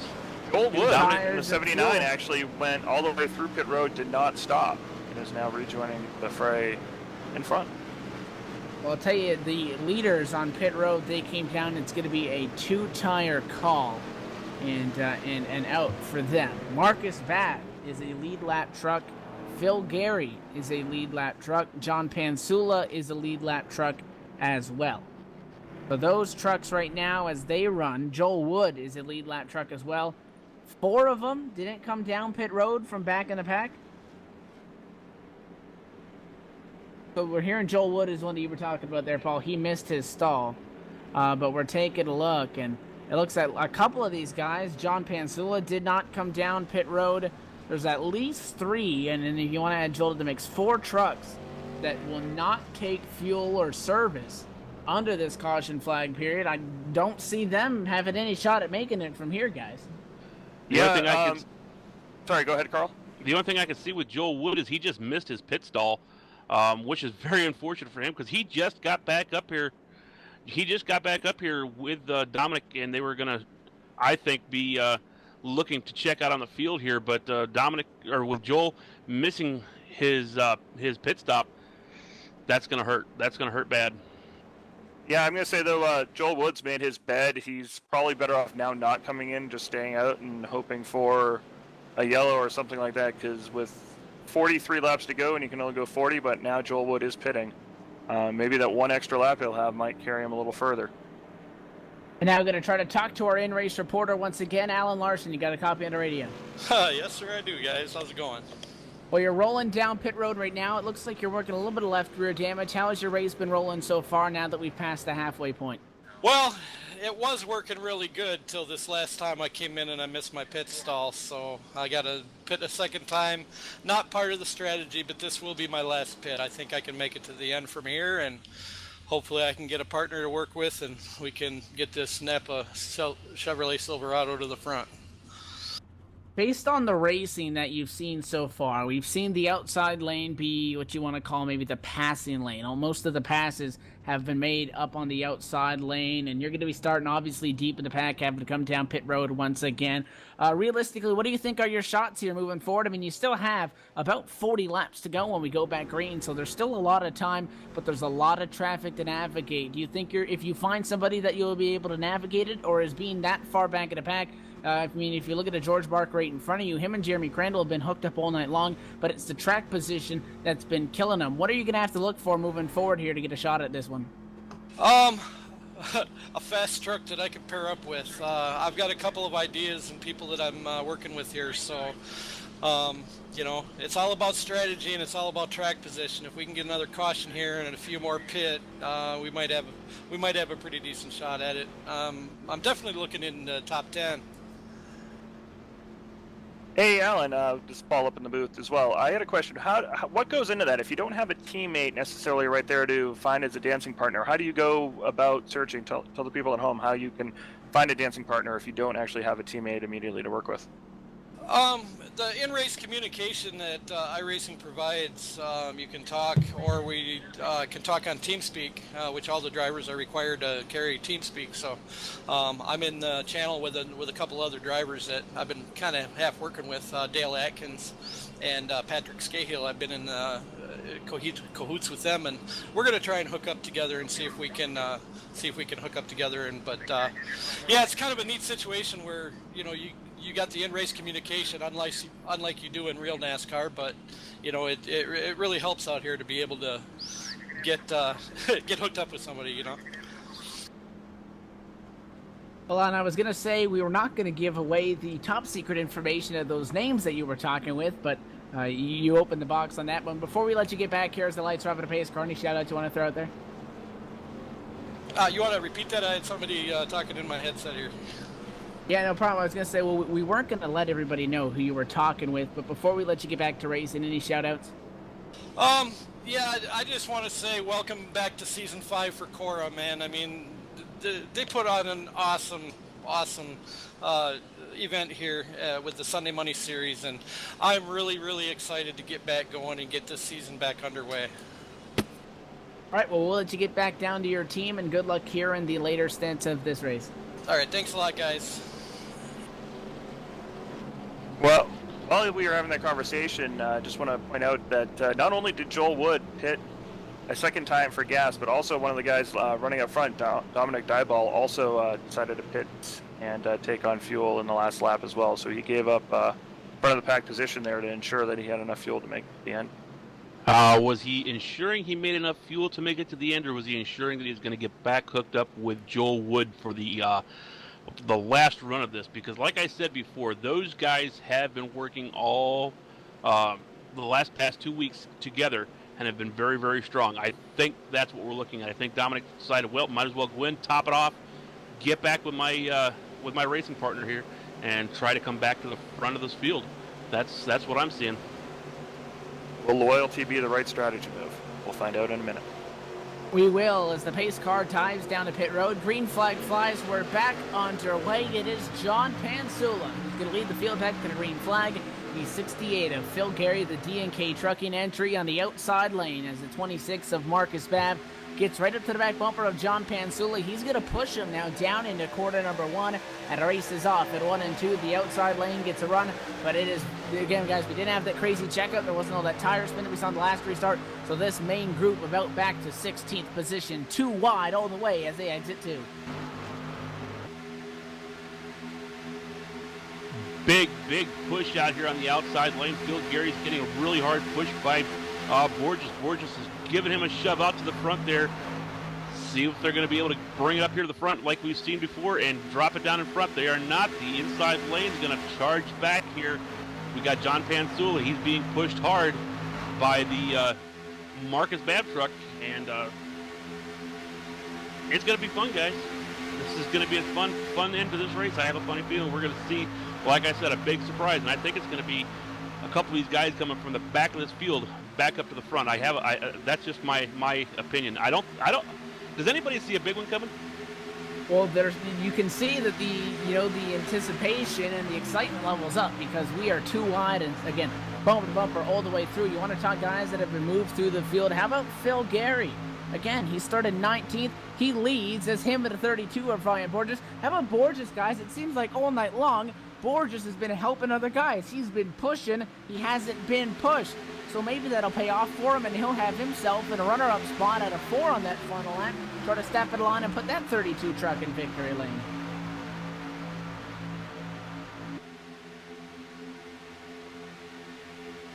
We'll tell you this, Ryan Borges certainly has more friends and definitely making his Christmas card list there a little longer.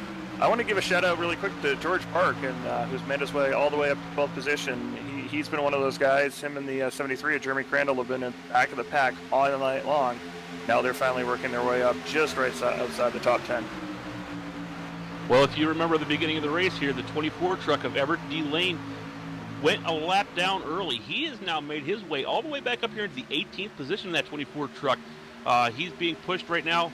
He's actually doing some pushing right now. Looks like he's pushing Scahill, trying to get him up to the front, getting up here around the 37 truck of Gordon Berkey. We got 3 wide back in the pack around P13, but gonna quiet down on the radios right now. Gonna go crank it up.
Well, the outside lane has showed up because there goes Nathan Sedlak, but it was the 42 and the 73 of George Barch, Jeremy Crandall that initiated that. They came flying up the outside, 3 wide at one point, and the 35 jumped out to the outside lane to stall that run, and now he's riding with that 42 of George Barch. Top 2 side by side, actually top 4 side by side is the 35 trying to get a nose. We got trouble down to back straightaway. 15 machine, Dominic Dyball, pole sitter entering tonight. Heavy damage, and we had a big incident coming through 1 and 2.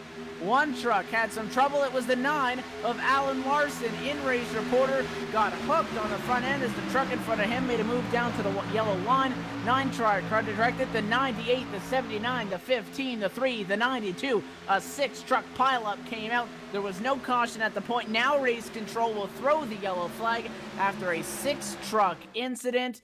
And we go back to caution flag where a lot of big names. In-race reporter Alan Larson in that. Our pole sitter Dominic Dyball was in that.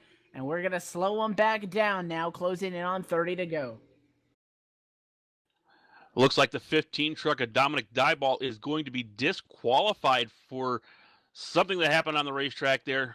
Dominic Dyball is going to be the first truck officially out of the race. Otherwise, we have 35 trucks still on the lead lap, or still on in the race, and 31 trucks still on the lead lap until, well, right now Alan Larson just with that lap down.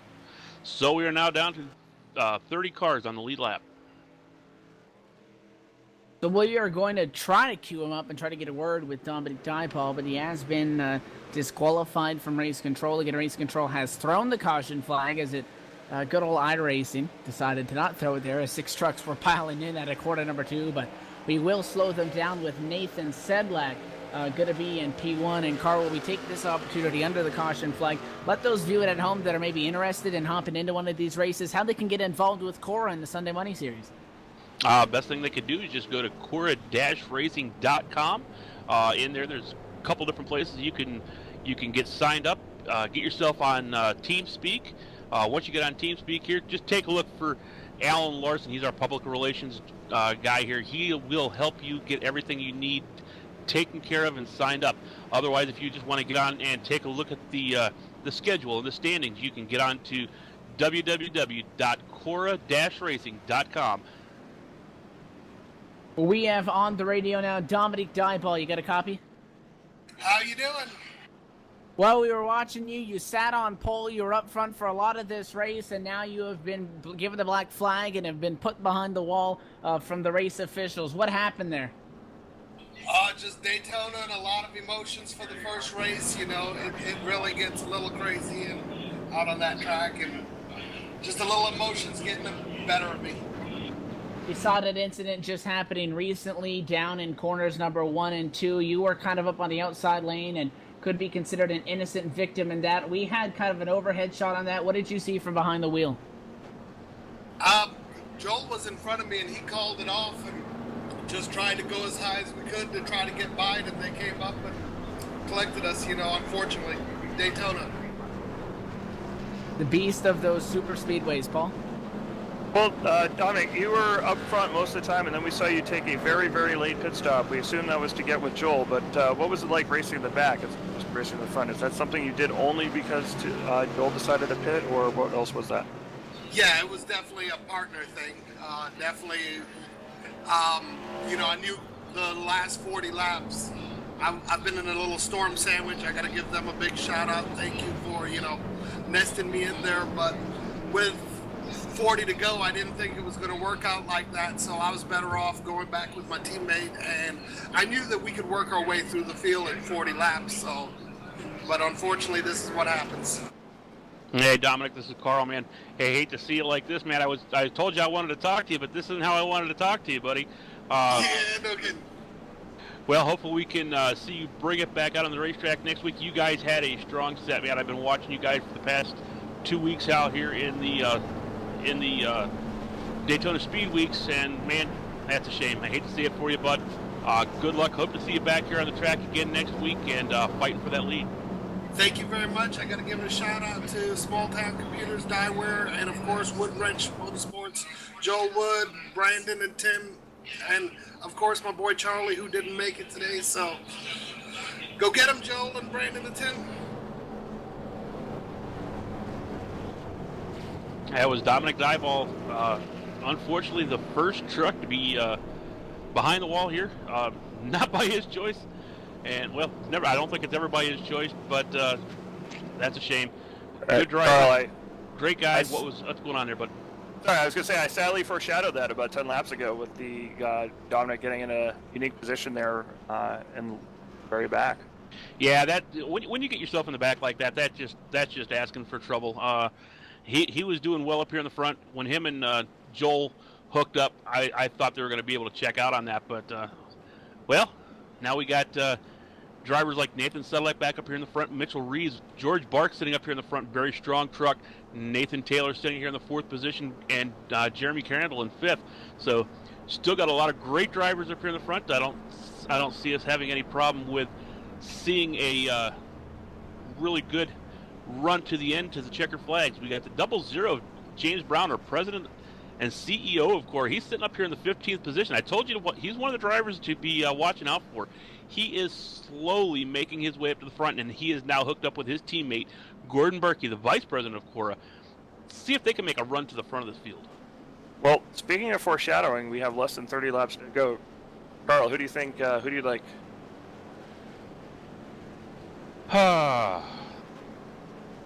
Right now, this could change. On the spot. This could change, but right now, I'm looking at Nathan Sedlak and George Bark. They are strong together. They've been pushing hard. You've seen them coming up the outside lane there, just exactly how strong they could be. So my choice is going to be one of those two drivers. All right, before we ask the Vegas guy his selection, I am going to take whoever Ryan Borges pushes. I was going to say I'm going to take Ryan Borges. And it's hard to go against the George Bark, the Jeremy Crandalls, the Nathan Sedlaks who we've seen on the outside, but my totally professional and calculated Vegas odds are going to tell me Ryan Borges just because he's been so good at pushing, and I want to be that second car in line out of turn 4. Absolutely. Well, we'll have the Ryan Borges all exacta, to use a horse racing term. So we are hoping to get the lights off of the pace car this time. I'm going to keep an eye on that as we cycle across the start-finish line. Lap 72 in the books. We're going to take lap 73, and the lights do go off on the pace car. So as we have a quick moment here under the caution flag, again, want to walk you through the weekly payouts because, again, you're going to be walking away with a trip to the bank at the end of the night. $30 up for the winner at the end of this all. So there's some good incentive to take this one to victory lane, and these guys also have to remember it is the first race of the season. It is Daytona. Everybody wants to win it. You still can get hurt if you get wrecked out of this points-wise moving forward in the chase for the championship. You got to be top 10 to get a shot at it in the chase.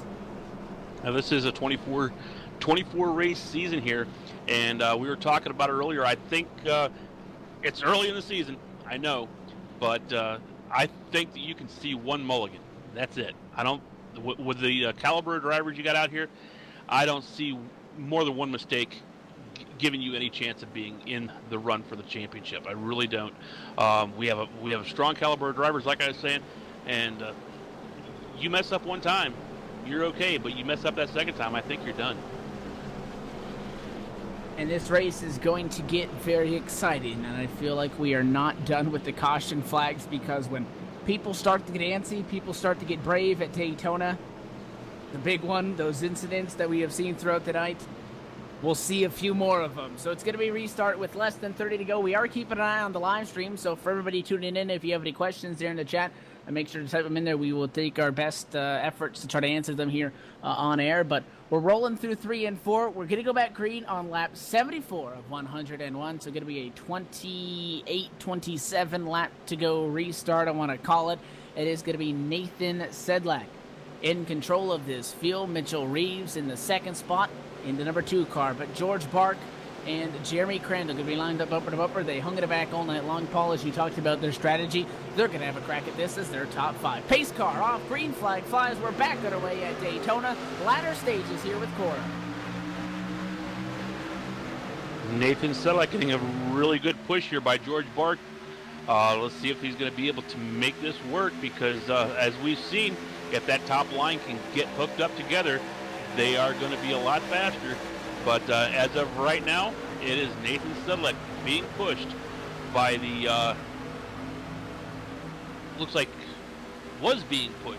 Now the 48 Just lost goes George to the high Bark. line. The 73 truck and the George Bark truck, the 42 truck there, they have decided to They're leave gone. Nathan Sedlak, and they're gone. Yeah, I was just going to say that Nathan Sedlak was a sitting duck there with Jeremy Crandall right behind the 42. As soon as he was able to get some space up to the high line, they just went, and this could be the last you see. If this race goes green, these guys are on. Yeah, they hooked up. They finally got up to the front of the field, and they stepped that line. They have set sail. It is the Bark Competition Karting Chevrolets to P1 and 2, with George Bark leading that charge. Here comes the rest of the pack, though. They're going to get that draft suck right up back behind them. The 35 of Sedlak with his teammate, that's Ryan Borges, on the inside. The 2 of Mitchell Reeves continuing to try to steal the show. He started 8th. He's on the outside. He has help from Jonathan Taylor. Taylor started 11th as well. They're going to put up a fight for it side by side for the top spot, nose to nose down into quarter number 3. The top 4 cars side by side and 2 rows deep, but the inside is going to have the advantage when you go down into that corner on the inside lane. Again, it's almost like you're diving down into the corner. You carry some more speed. If you're on the outside, you almost got to go up the hill. Translate, though, to a big run off the corner for the outside lane. The 2 truck, Mitchell Reeves at the start-finish line. Not clear, though, on those inside trucks. After taking a season off last year, George Bark went off to do his own thing here for a little while last year, decided to come back this year and make another run of it, and he's back to his old ways here, leading these races. It's not an unfamiliar sight to see George Bark up here in the front of CORA. Last year, like I said, he did take some time off here. He had some other things he wanted to do, but he's back in the truck, back here in CORA, and back out here leading races. Just want to point out, just behind this battle here, one of our early slowpokes that was slowing down, Everett D. Lane, has made himself all the way up to 11th place, just outside the top 10. Good recovery. But he's trying to claw his way back into this in the latter stages. Lap 77 now in the works, and that outside charge has started to run out of steam, and they've dropped back to 3rd place. Mitchell Reeves still working with the 64 truck. We got some more guys trying to work the outside.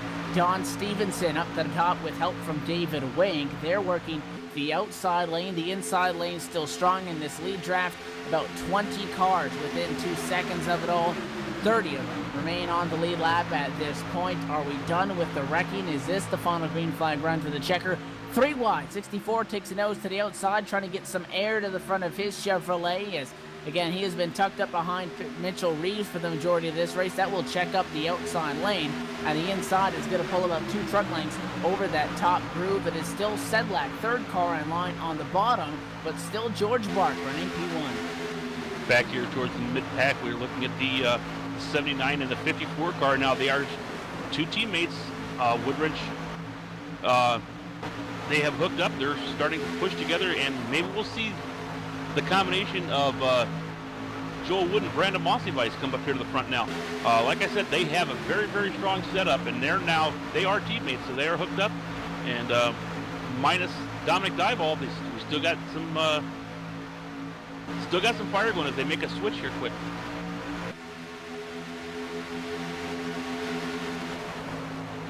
And obviously that switch will cost you some time. You got to get hooked up and pushing, but in doing so, you're going to have to swap at some point. That truck that's been getting the clean air will eventually have to drop in line, and they'll have to switch, but that outside lane continues to run how they are. It is the 2 of Mitchell Reeves with the advantage, that time by the start-finish line. The 64 is up behind him, Jonathan Taylor, but again, corner entry for that outside lane just keeps hurting them.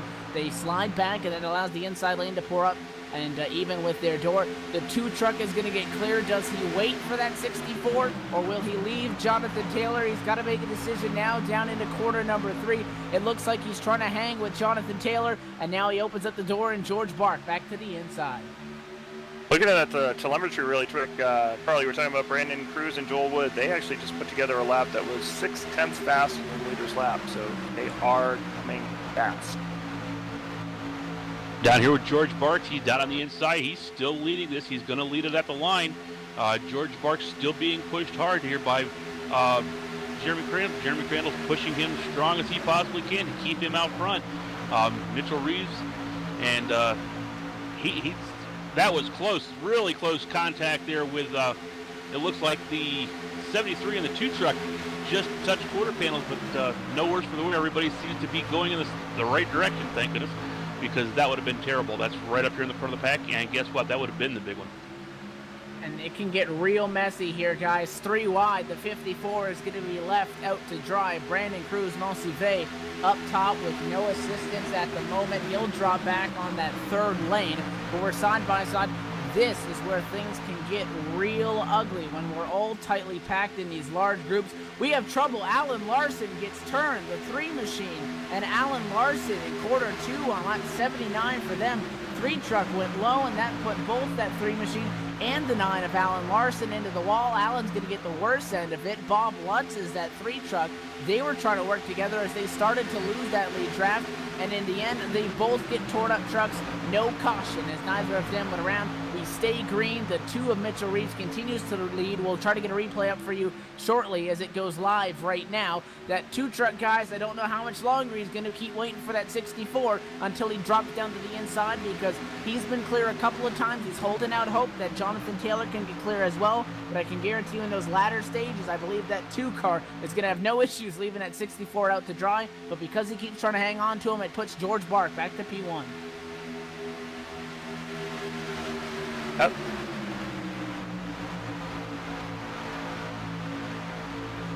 Some connection issues we're hearing for the number 3 machine of Bob Lutz. He comes down pit road right now. Him and Alan Larson again got caught up in that incident. The 3 truck is actually stopped. He has been disqualified. Bob Lutz has been disqualified from race control. So his night going to come to a premature end on that. We're hearing for a connection issue. Oh, we got big trouble towards the tail end of this lead lap. Caution flag going to fly, and a couple trucks involved in that one. It starts with a checkup on the outside lane. The 60 truck is going to be the first one on the brakes. That's going to be Patrick Scotthill. He slows up. The 28 slows up, and it's going to be the 26 truck of Marcus Babb, who did not have enough time to react. He hooks that 28, goes up the track in a hard lick. The 49 truck in it again, just can't catch a break tonight. Scott Saunders, the 95, the 79 in it as well. Looks like the 48 as well. But 5-6 trucks, one of them up on its side. It was Dale Atkins. That was doing some two-wheel action on that one. Two-wheel action. I think he was scraping his face off the pavement. My goodness. Wow, that was... The replay goes live now, guys, and we're going to group them back up as we approach 15 to go. And it seems that, and this is one of the points that I touched on at the start of the race, is with this race being 101 laps, you're going to see the strategy, but it always ends up as a shootout, a crapshoot at the end. We've seen the strategy. We've seen the pit strategy, the fuel strategy, guys hanging back, moving forward. Guys obviously having some rough nights. A couple of guys, I think we've seen in at least 4 incidents, guys just can't catch a break. And at these plate tracks, most of your destiny, a lot of it is out of your control. So it's hard, and it's hard to be able to recover when things just aren't going your way. When it's not your night, it's just not your night. You can't avoid it. We're going to have a restart within 50 to go. I think it's gloves off at this point, guys. Absolutely. Well, I thought that was... Oh, go ahead again. Sorry. Let's talk a little bit of strategy here now. Stay out or you go in. What would you do? What is your call here? If you're the crew chief, what are you telling your driver? Track position is everything. You stay out. You look at everybody who's gone to the back of the pack, taking a pit stop, unless they've fallen 15 seconds behind, has found themselves in trouble. So I want the clean air. I want to be in front. If I'm in the back of the pack, then I have nothing to lose, and I might come in for 4 fresh tires to give me that outside line. 20th spot on back, guys, is going to be the first trucks that we see come down pit road. Those guys have nothing to lose.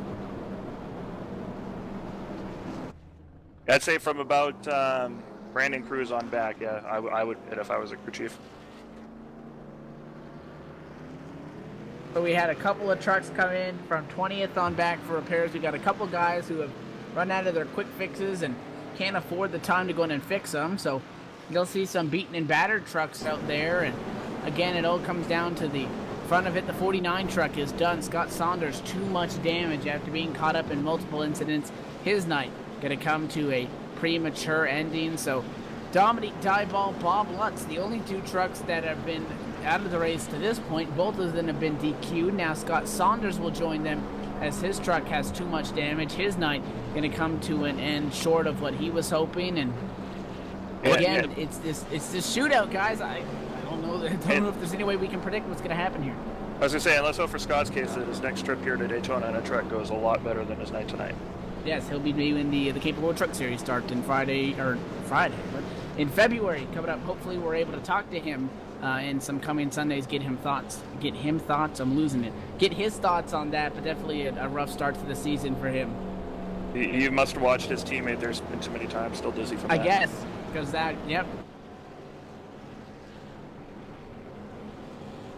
So the lights are still on the pace car right now, and since I'm rambling on and have no idea what I'm saying, we're going to step away for our final commercial break of the racing action to make it a quick one right here as Alan Larson, he sits behind the pace car, and he hopes to get a wave around as he's stuck 2 laps down. But race leader right now, George Bark, going to be a restart with less than 15 to go, going to step away, and when we come back, we'll find out who's going to be the first person in Victory Lane Season 5 of CORA LSR TV. Don't go anywhere.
Back live, guys, under the night. Daytona International Speedway, CORA Championship Online Racing Association, the Sunday Money Series, Season 5. Back in action on LSR TV. Evan Pasoko, Carl Jones, Paul Coleman in the booth, Laura Lawson in the production hauler. Guys, we're getting set for yet another late race restart. Going to be coming up on lap 87. It's going to be 14 laps to go in this one, which does not leave these guys a lot of time. And if we see a couple of cautions, I'm not going to have any time to try to make some passes. These restarts are going to be very critical, and I think the 2-wide cushion is going to be broken. I think we're going to see a lot of 3-wide.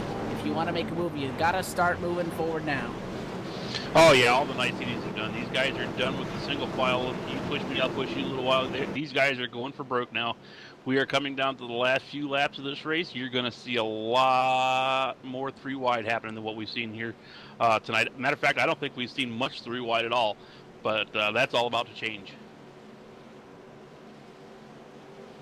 Well, we're about to find out what happens. It is going to be George Bark and Mitchell Reeves on the front row as we roll out of corner number 4.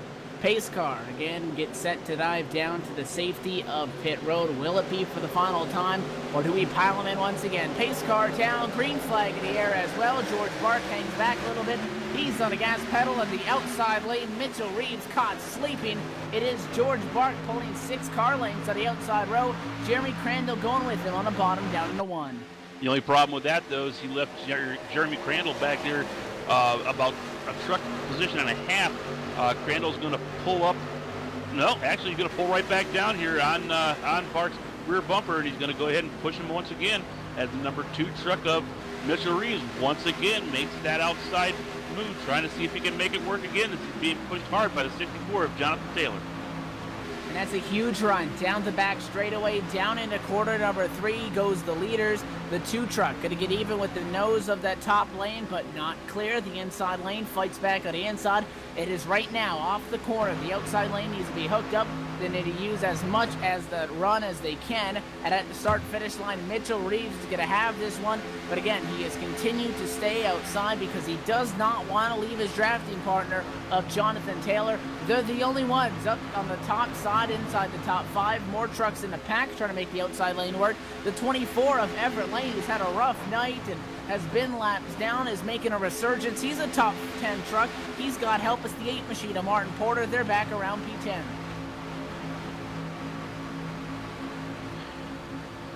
It looks like Mitchell Reeves is going to try to make it work one more time, and here comes Barks one more time to the inside, strong this time.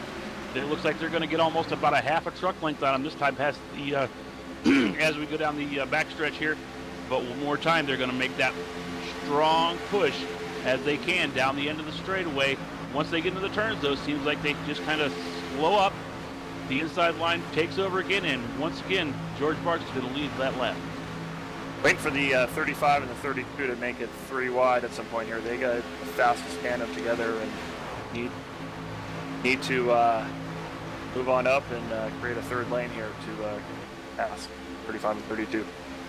Well, if this was Talladega, I'd say throw that 24 and 8 truck up into a 4th one because here they come.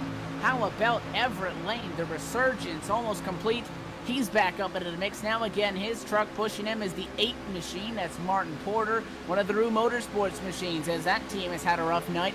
He's helping Everett, and the outside lane has to check up. Look at that, 3 teammates all lined up. It's going to be the 35, the 32, the 47, all in line, in position to pounce. But you got a great tandem up front with George Bark and Jeremy Crandall on the inside. Who can challenge as the 2 of Mitchell Reeves continues to lead the outside charge. We're door to door for 2nd position. The outside going to want to get that run coming off of turn 2. George Bark leads us off the corner, but Mitchell Reeves not giving up. The 64 needs air desperately as Jonathan Taylor sticks the nose out inside advantage. And 3 wide, look at this. That's not going to work. Oh, big contact. The 32 and 24 is in the wall. We got trouble now. Back in the pack. Huge wreck. Caution flag will fly. And I said it. That was not going to work. We got big trouble down in corners number 3 and 4. They're still wrecking. The 54 car gets slammed. And under yellow we go after a 3-wide attempt by what appears to be the 00 of James Brown. He went to the middle doing what you have to do. He had help from the 37 machine, and they just caught that 24 machine of Everett Lane. Lane got hooked, and it was a calamity from there as everybody behind him attempted to check up. And it looks like the first truck all the way around may have been the 60. More wrecking up in front of them. I mentioned the Rue Motorsports trucks that had survived to that point. One of them was involved in that as well, and they wrecked for a good couple of seconds. But Garrett Atwell may have been the first truck that actually got turned. I believe it was, as he got ran over by the 51 truck who was behind him, who could not see what was going on in front of him because, Paul, as you said, you got to trust that bump draft. Could not see anything in front of that truck because he was right up on that bumper, and that's how most of these incidents escalate. Absolutely, and that's why I was alluding to earlier that you definitely want to be the very, very last one in line. Unfortunately, it was go time. Brandon tried that strategy to be the last one in line. He had to move, and unfortunately, he did get run over. So, Carl, we slow him down once again. I said they were going to have to see 3 wide. That was not what I meant. I thought someone was going to go to the high side. You got to do what you got to do. Went to the middle, and it didn't work. Yeah, I've been watching that replay over and over and over to see if I can see exactly what happened. It looks like um, it just looks like James Brown just was being pushed really, really hard there by Gordon, and had nowhere else to go. Had to take it up the middle, and it just got too small. There was not enough room to stick that truck in between there, and it was on from there.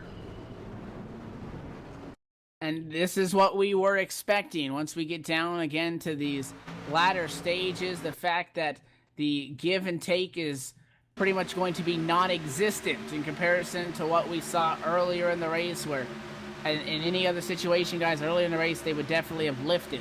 But because this was late in the going, nobody was going to be backing off on that throttle, because if you backed out of it, that could have meant the difference between you having a shot at a win and trying to battle all your might for just the top 10.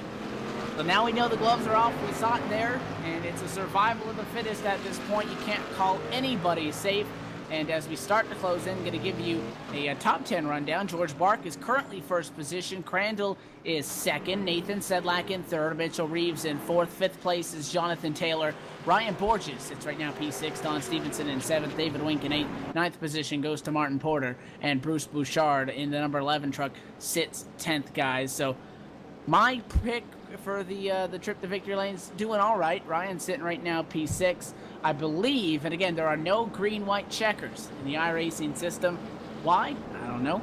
But there are no green-white checkers. So if you see a caution within 4 laps or less, this race will end under yellow. So we're working lap 92 right now. Race leader George Bark is racing this thing out, essentially, to get to lap 97, when he knows if they wreck behind him, it's clean sailing for him, and he'll just have to take that checker and yellow at the same time. Well, I'll tell you, George Bark has been the strongest truck we've seen so far tonight on that inside lane. It seems like he's been the only driver that's actually been able to keep it up there in the front. It seems like the outside lane is usually the lane that's kind of dominant there, like I said, on them straightaways.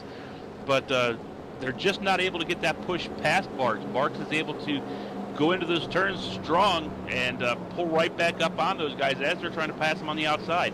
So once again, I think George Barks has one of the best chances of winning this. If he can keep that truck clean, keep it straight, and keep it out of trouble, I think he might be able to take this home.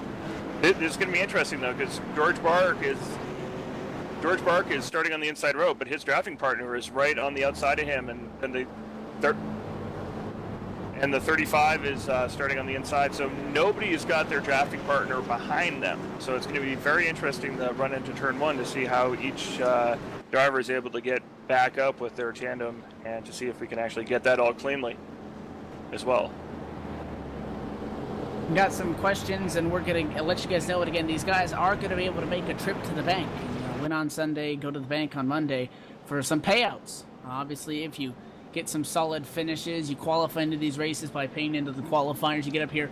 Person who takes the victory lane is going to get $30. That's a pretty good return on investment. It's not that easy to do it. So if you're, again, doing your Vegas odds, $30 out of, I want to say $6 entry fee to walk away with 30, you got to beat 35 other trucks in tonight's race. But $30 to the winner, $22.50 to second. Third will be about $17.50, $14.50 for fourth. Fifth place gets $12.50, and it drops back on there all the way through 18th position. Going to get some sort of return. 12th place on up will get at least all of the money that they invested into this race paid back to them. And so not only are you battling for the win, every single spot up there in the top 5 coming down to that checkered flag, if they're wrecking, every position you get is going to mean a handful of dollars when it's all said and done, Carl. Yeah, and don't forget about at the end of the season, the championship money is out there too to be had. There's each classification of cars we run out here. We run the trucks, the B cars, the Gen 6 car. We have an IndyCar, 2 IndyCar races that we're going to be running, and also to lump in there, the super late models will be running this season. Each one of those has their own championship that they also run for money. So yeah, that's one thing that CORA is good for. This is one of the highest paid non-professional leagues out there, and these guys put on a great show week in and week out here. So like I said before, if you're interested in getting into CORA, getting into racing with these guys and running these cars, just go to CORA-racing.com. You can sign up there. You can see the point standings. You can see the money payouts. just best thing I can tell you, just to hop in there and take a look around, see what you can find. There's a lot of interesting stuff in there, a lot of interesting things about the drivers, a lot of interviews with the drivers. You can get in there and listen to some of the interviews and driver spotlight. It's a great organization. I think you'll really enjoy it if you just take a look around. Carl, let me ask you this. If you're a driver like Ryan Borges, knowing that second place pays $22.50 and you've been a strong pusher and made a whole lot of friends, would you be comfortable sitting there in second position knowing you're going to capitalize on payday, or would you let the dice roll, try to win, and know you could possibly end up finishing 8th or 9th and not get as good of a payday? Well, all drivers are looking to win these races. That's obvious. But when it gets to the point where you're sitting there in second place, you got to remember these guys are running for points. You're not going to be able to win these points championships sitting in the pits. So if you're sitting in second place and that's the best you can get, settle with it, push the guy if you can. You got to think of the big picture. What about you, our Vegas friend? What would you do? It's that risk versus reward that you have to look at, and the fact that, again, you're going to walk away with X amount of money if you finish here. You're going to walk away with X amount of money if you finish there. I say go for it. I mean, again, you do have 19 races till the chase starts. If you're going to go for it and not care, this is the race because you got the most time to make up that damage, but we're going to find out how this goes. Pace car drops down to pit lane. Back, green flag racing, the outside lane with a better start. George Barth, the outside gets going as Jeremy Crandall's sleeping on the start of that one, and he'll pull in line up front. Now we got George Bark out there in the lead, and Jeremy's going to... Big wreck. Oh, big wreck, huge wreck down in 1 and 2. The 11 machine is up on his roof. Caution flag gonna fly once again. And we knew it was going to be coming. It was a 3-wide move. The 62 truck going to be the one that initiates that one. And going to get an aim on that truck. The 62 of Michael D'Amico goes to the inside. And not sure if he didn't see the 11 or thought he was clear. But hooks him in the right rear. That spins the 20. And the track was blocked. 62 car, 5 car, the 51, the 48, the 24, the 37, the 28 in that one as well. The 11 truck almost getting up into 8, the catch the fence. 54, the 98, the 95. That was a lot of trucks in that one. And The 11 again, truck- we the slow 11 them back truck was down, the worst guys. out of it. One more restart to go. The 11 truck took the worst of that one up there into the catch fence. Goes Bouchard. Bouchard tumbles wildly down the straightaway there and gets it up, like I said, up just about. He was up over the white wall there. That is just, wow.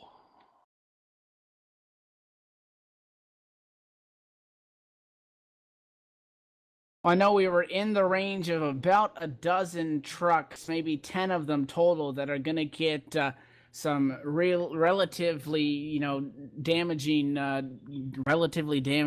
but damage to the point where it would affect their truck. And obviously it's Daytona, so this racetrack is the most aero-sensitive of them all. But again, it's that mid-pack area where these drivers they can't wait. They know they can't sit in line and wait. They got to make a move quick, try to get down to the lane that's moving. And evidently it's a move that is going to spin somebody and that short. We have one truck slow on the apron, it appears, and it's the 37 machine, Gordon Berkey, and appears that he may have lost that engine as he is rolling very slowly to pit road. Gordon, a lead lap truck, got caught up in that incident, and he's only going 26 miles an hour, guys. He needs to get that to his pit lane, but he'll at least lose a lap because the field rounds around him here through the tri-oval. You remember what you said about green-white checkers? The non-existent ones? Well, this looks like it may be Two-lap about a two-lap shootout here, guys. Yeah, it could be. 2 We're laps. not 97 right now, so the lights are still on the pace car. If we want to get 2 to go, we'll have to go green at lap 100. Lights will have to go off on lap number 99. So we could be seeing not an official green-white checker because it's not overtime, but a 2-lap shootout. We'll call her a green-white checker if it comes down to it. It may be a 3-lap shootout. Remember, if that white flag flies, this whole field could crash and there would not be a yellow. Once that white flag comes out, it's whoever can make it the final 2.5 miles and put her in victory lane. I don't know if you guys noticed that restart. There is something a little bit different by George Barks. He, as the leader, is able to pick what lane he wants, and he decided he was going to take the outside lane that time. It's going to be interesting to see if he's going to try that strategy one more time. He took the outside lane, and he got pushed straight out to the lead, so we'll see here come restart whether or not George Barks decides he's going to take the inside or the outside lane. Depends on his communication with his friend Jeremy Crandall, who's been pushing him all the way. If they're in communication and Jeremy's willing to lay back. However, it's looking like we're going to get a green on lap 100, so this extra one lap that has blown Evans' ADHD out of the water is going to come into play. This one last lap. So we will see that green-white checkered, the race to the finish, guys. Once again, my pick's still going to be the 42 George Barks. I'm holding on the hope for Ryan Borges because, again, the pushing has been phenomenal. But the question is going to be the top four, I think, you can pretty much count. It's going to be side by side with two sets of tandems. The guys behind them are going to have a hell of a run, but they're going to run at a racetrack eventually. It's not Talladega. You can't throw it four wide. Well, I mean, you can. If it work or not is a different question, but they're going to be stuck behind a wall of trucks. If this thing gets to the white flag, corner number 4, if we still have a decently sized pack, it's going to be a very interesting final 200 meters down to that checker flag. This time by the start-finish line, we cross the lights on the pace car are still on. So assuming they go off this next time by, it is going to be a 2 lap to go. As you guys said, not officially, it's not overtime, but it will be a green-white checker, as Carl said, to close out this opening race. I don't think any of the fans are going to complain about a green-white checker. Some of the drivers may be hoping that it ends right now. They'll walk with the money that they got. They do want a shot at the win, but these green-white checkers can get very ugly very quickly. It's going to be fun for us, I can guarantee that much. Well, being that the question that was just thrown out there is you're not supposed to come down pit road through the stalls. I don't think Gordon was under his own power. I think he was just trying to get it down into his pit stall. Don't see that it's going to make too much of a difference there, being that nobody else was pitting. The main reason for that is to keep the pits open there, so you can see where your pit stall is when you're coming down pit road. They do that under caution there. They try to keep it to the left side of pit road. That way everybody has a chance to see their pit road or their pit stall. That way they can dive down into their pits. But like I said, Gordon was coming down not under power there. He had no motor, so I really don't see where that's going to make too awful much of a difference. Great question, though. So, guys, green-white checker. Do we make it to the white flag? No. Carl? I don't know. I want to say yes. I want to say yes because I want to see what happens on that white flag. Because, again, the white flag comes out. There's no finishing the race under the caution flag.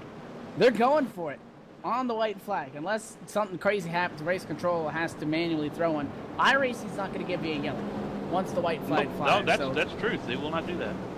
So, again, the whole field could wreck, and, no, anybody could win it. The lights are off. It's lap 99 of 100. You're watching CORA, Championship Online Racing Association, the Sunday Money Series season opener for Season 5 on LSR TV. And it's going to be a green-white checker to settle who walks away with this one. George Bark will elect to take the outside lane. Do expect him to drop down in front of his teammate, Jeremy Crandall. What happens from there on back, nobody knows. We're going to have to wait and find out as we double up behind a pace car and roll out at corner number 2. We got 23 cars on the lead lap, or 23 trucks on the lead lap. You said the top 12 make their money back. That's the number one reason why I don't think we're going to make it back one lap. You're going to have too many aggressive trucks way in the back trying to get up to the front. 3 wide, 4 wide, it's just not going to work out. Well, all I can say is let's strap in, guys, because this is going to be exciting. Sitting on the edge of your seat. Yeah, I see it happen. I told you it's going to be an exciting finish. And again, every time, you could make this 200 laps, it could be 30 laps, but every time at Daytona, it's going to be a late race restart. That's going to decide it. We'll set up the rows for you. Front row, inside, it's going to be Jeremy Crandall. Outside is George Bark. Bark is the control car. Second lane, third spot, Sedlak. Fourth place is Mitchell Reeves. He'll be on the outside. Jonathan Taylor, 64, going to be starting fifth. That's inside row 3. Outside him, the 32 of Borges. Row 4 inside, the 64 machine. Actually, it's going to be the 47, Don Stevenson. Tim Johnstone outside in 8th. Weston Campbell 9th. Inside row 5, Joel Wood will round out the top 10 on the outside of row number 5. We get set to go green. Jeremy Crandall going to hang back as George Bark will lead us to the green flag. The pace car dives down for the final time. Green flag flies at our final restart. 2 laps to go at the start-finish line. And it looks like Barks is going to do just exactly what you said he was going to do. He's going to drop down here in front of his buddy, the 73 of Jeremy Crandall, see if Jeremy's going to get up here on his back bumper and push. Indeed he is. And now it's going to be exciting to see whether or not that outside line is going to be able to push up here. Oh, we got a spin. We got a spin. Huge wreck. Caution flag will fly, and George Bark will walk away with this one. And I saw it out of the corner of my eye. Back there mid-pack, one truck got turned as they were about 5 rows deep on each other's bumper. It was the 60 truck of Patrick Scotthill who tried to go high, came back down, got turned by Brandon Monsive. The 51 truck nearly blew over. He's up in the fence. The 8, the 19, the 9, the 20, they all pile him in there in turns 1 and 2. And the strategy of riding the back, the strategy of riding on pit road before the race and going essentially one lap down is going to work as we get that replay going up for you right now. As long as that 42 machine can make it one more lap under caution, George Bark will get it, the number 1 spot, the safest position, and that looks like that'll be all she wrote. Yeah, Evan, my heart wanted to see this finish show, but I just knew that with too many people at the back of the pack hungry, mid-pack, we were going to see a wreck. And it was right by that top 12 position that you were talking about where you're going to make your money back. That is correct. You anytime you throw money in front of these iRacers, man, they're going to be hungry for that spot. It's records or checkers for 12th.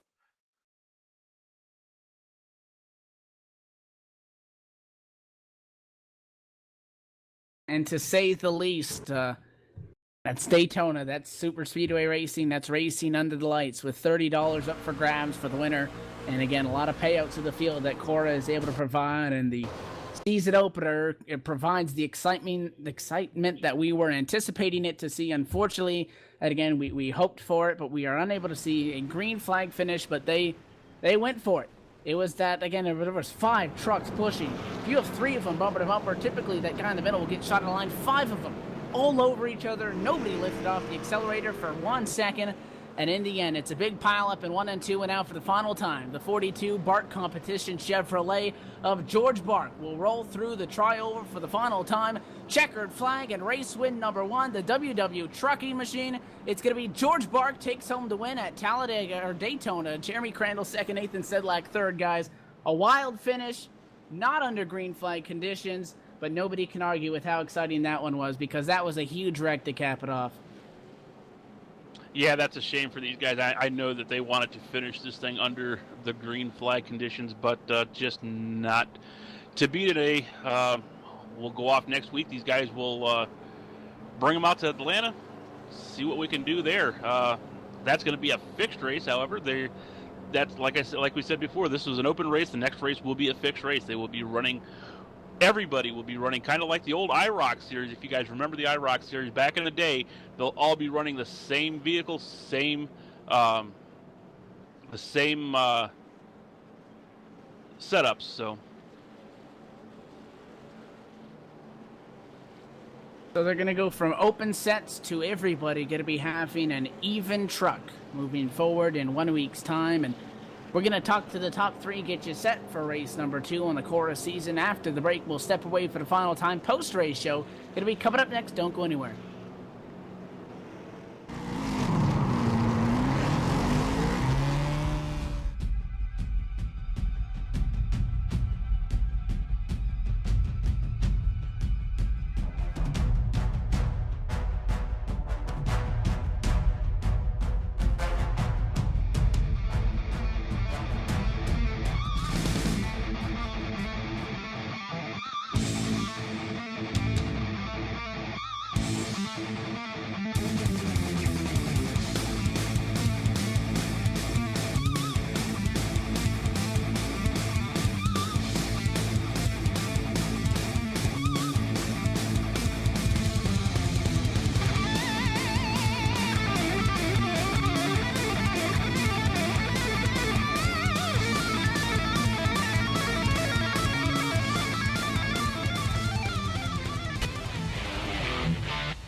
Back live at the Daytona International Speedway, where race 1 of CORA Season 5 comes to a close, and we'll give you your full field rundown presented by WW Trucking. Top 10 going to be George Bark, Jeremy Crantle, Nathan Sedlak, Jonathan Taylor, Mitchell Reeves, Ryan Borges, Don Stevenson, Tim Johnstone, Joel Wood, and then Weston Campbell, P10. Down here, caught up with the defending champion and third place finisher, Nathan Sedlak.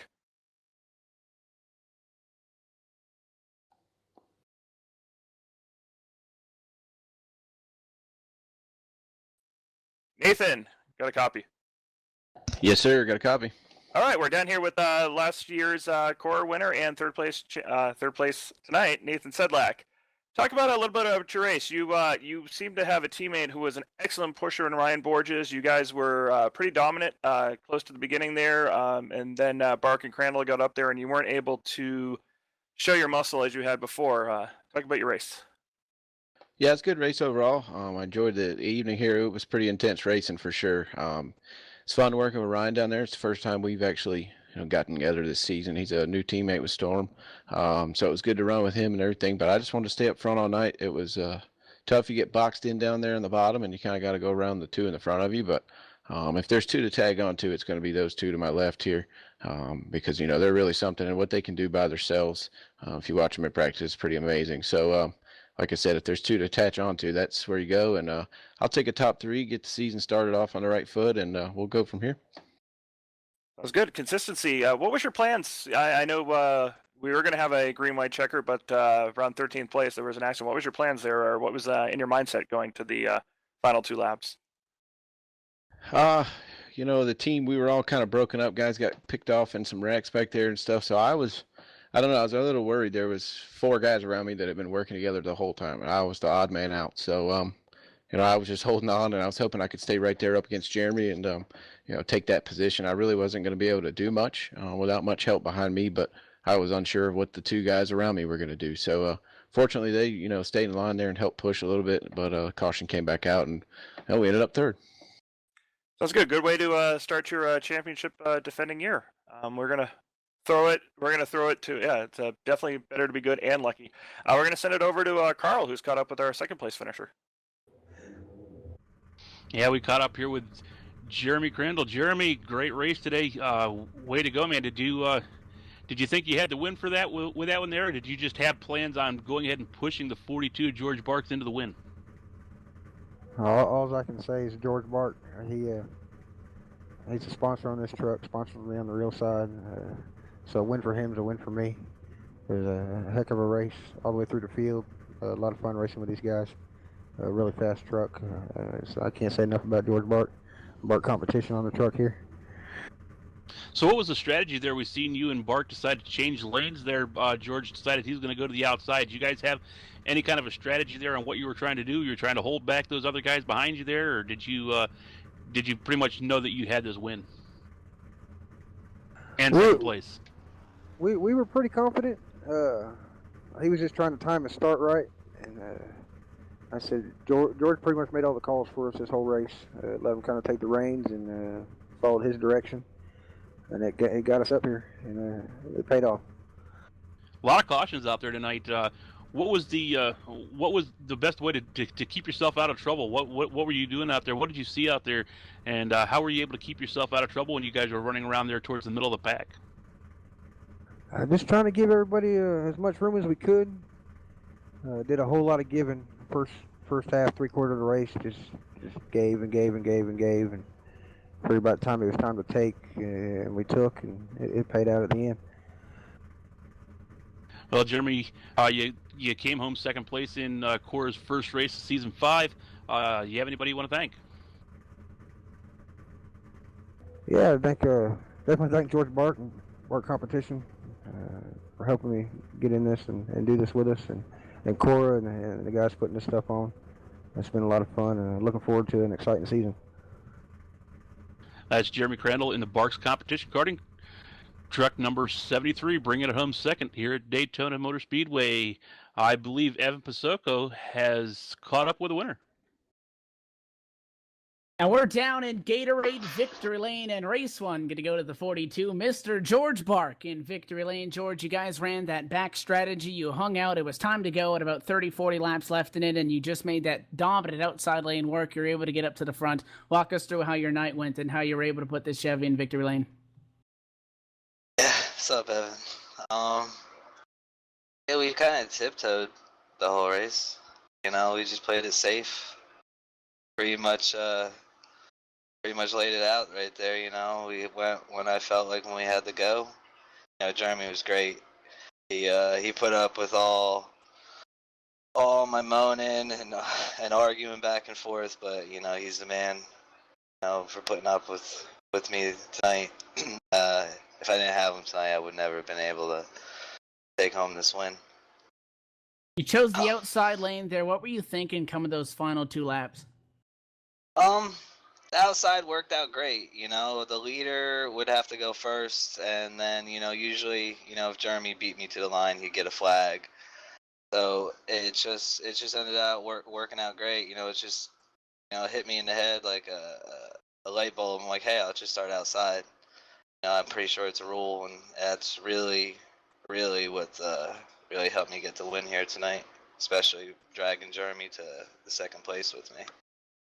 A trip to Victory Lane is always the preferred method of getting your season kicked off in the best manner. 1 week's time, George, it's going to be fixed setups over at Atlanta Motor Speedway. How confident are you rolling into that one? Gotta practice. You know, we'll see that and be a lot more closer. Everyone will be more equal. Maybe strategy will play a role here a little bit more next week at Atlanta. I believe it's Atlanta. So we'll see what we got. All right, well, before we let you go, sponsor shout-outs again. Who makes it happen for you and the team? You know, Jeremy Crandall, Gary Bauer, Jay Anderson, Steve Hendren. We all have a lot of time into our super speedway setups, and it paid off here tonight. Qualifying was a wash. Jeremy kind of both wasted. But we had a plan to start in the pits anyway, so we weren't too much worried. But those are my people, that's my team, and I got to thank them all.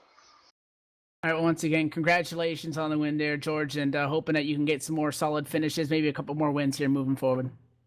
Yeah, I hope so, Evan. Thanks, man. So, guys, that is your race winner. George Bark takes home race win number 1 on the season. And, Carl, you've caught up with James Brown, the CEO with CORA.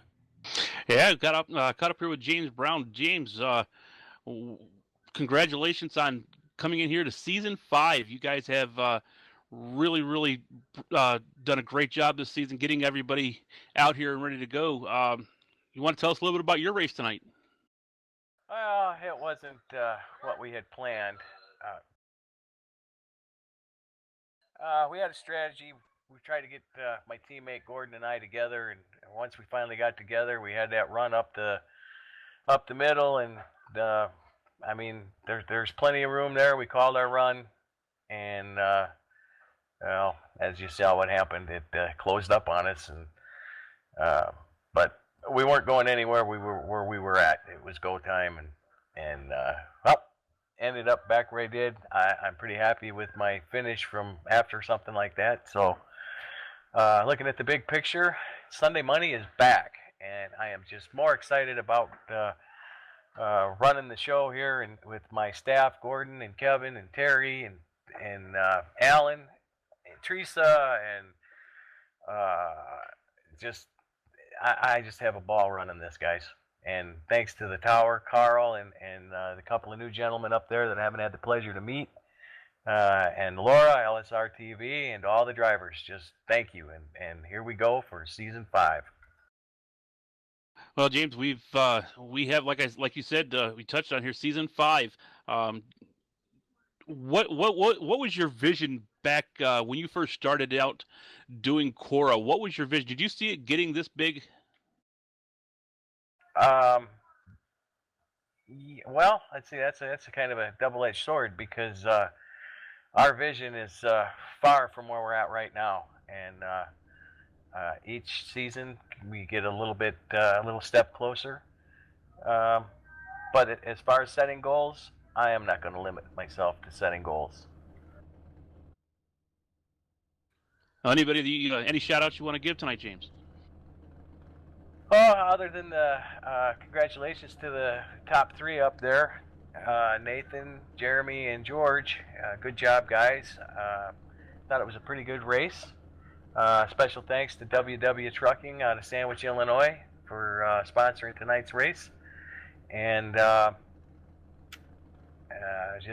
just so pumped and hyped for this season 5, guys, and I'm ready to go to Atlanta. And that's the 00 James Brown, the CEO of CORA. We're going to throw it back up here to you now, Evan. And it was an exciting one, to say the least, because again, after 101 laps, it came down to a virtual green-white checker. Again, no overtime was required, but it was definitely an exciting one, and it was a good way to get the season kicked off. A lot of great racing, a lot of, highlight reel crashes, a lot of big ones, but a lot of great racing, a lot of side-by-side action, and also it had that strategy element. The guys starting in the pits, the different fuel strategies, different tandems, working up and through the field, and it's always one of the best parts that you see about CORA is all the strategy that goes into it. Again, CORA-racing.com. You could be out on the racetrack next week. Round number 2 is going to be at the Atlanta Motor Speedway. But before we step away, I want to get everybody's closing thoughts up here in the broadcast booth. Start with you, Paul. Well, this was my very, very first race with CORA, and I have to say I was very pleased. Amazing competition, lots of great driving, lots of excitement, and I cannot wait to see these guys come back, race next week at Atlanta. It should be a lot of fun. And Carl, yourself? Oh, what can you say? This is Daytona, and this is CORA. You got an epic racetrack with an epic group of people driving. It was a lot of fun. It was everything that I said it was going to be and more. These guys did a terrific job. Each and every week, James Brown, like I said, he puts this out there for these drivers, and they come out here and they never disappoint. They do a great job. Like we said, that does it, as race number 1 is in the books. Again, 101 laps of side-by-side beat and bang and racing. It is George Bark who comes from the back in a strategy call with his teammate. Him and Jeremy Crandall will take the top 2 spots, and last season's champion rounds out our podium as Nathan Sedlak will get a top 3 finish. That does it for tonight. On behalf of everybody here at LSR TV and with CORA, executive producer Laura Lawson down in the production hall pushing the buttons and getting us on air, for Carl Jones and Paul Coleman for joining me up at a broadcast booth. My name is Evan Poselko. Thank you for tuning in. Race 2 going to be 1 week's time. We'll see you then at the Atlanta Motor Speedway.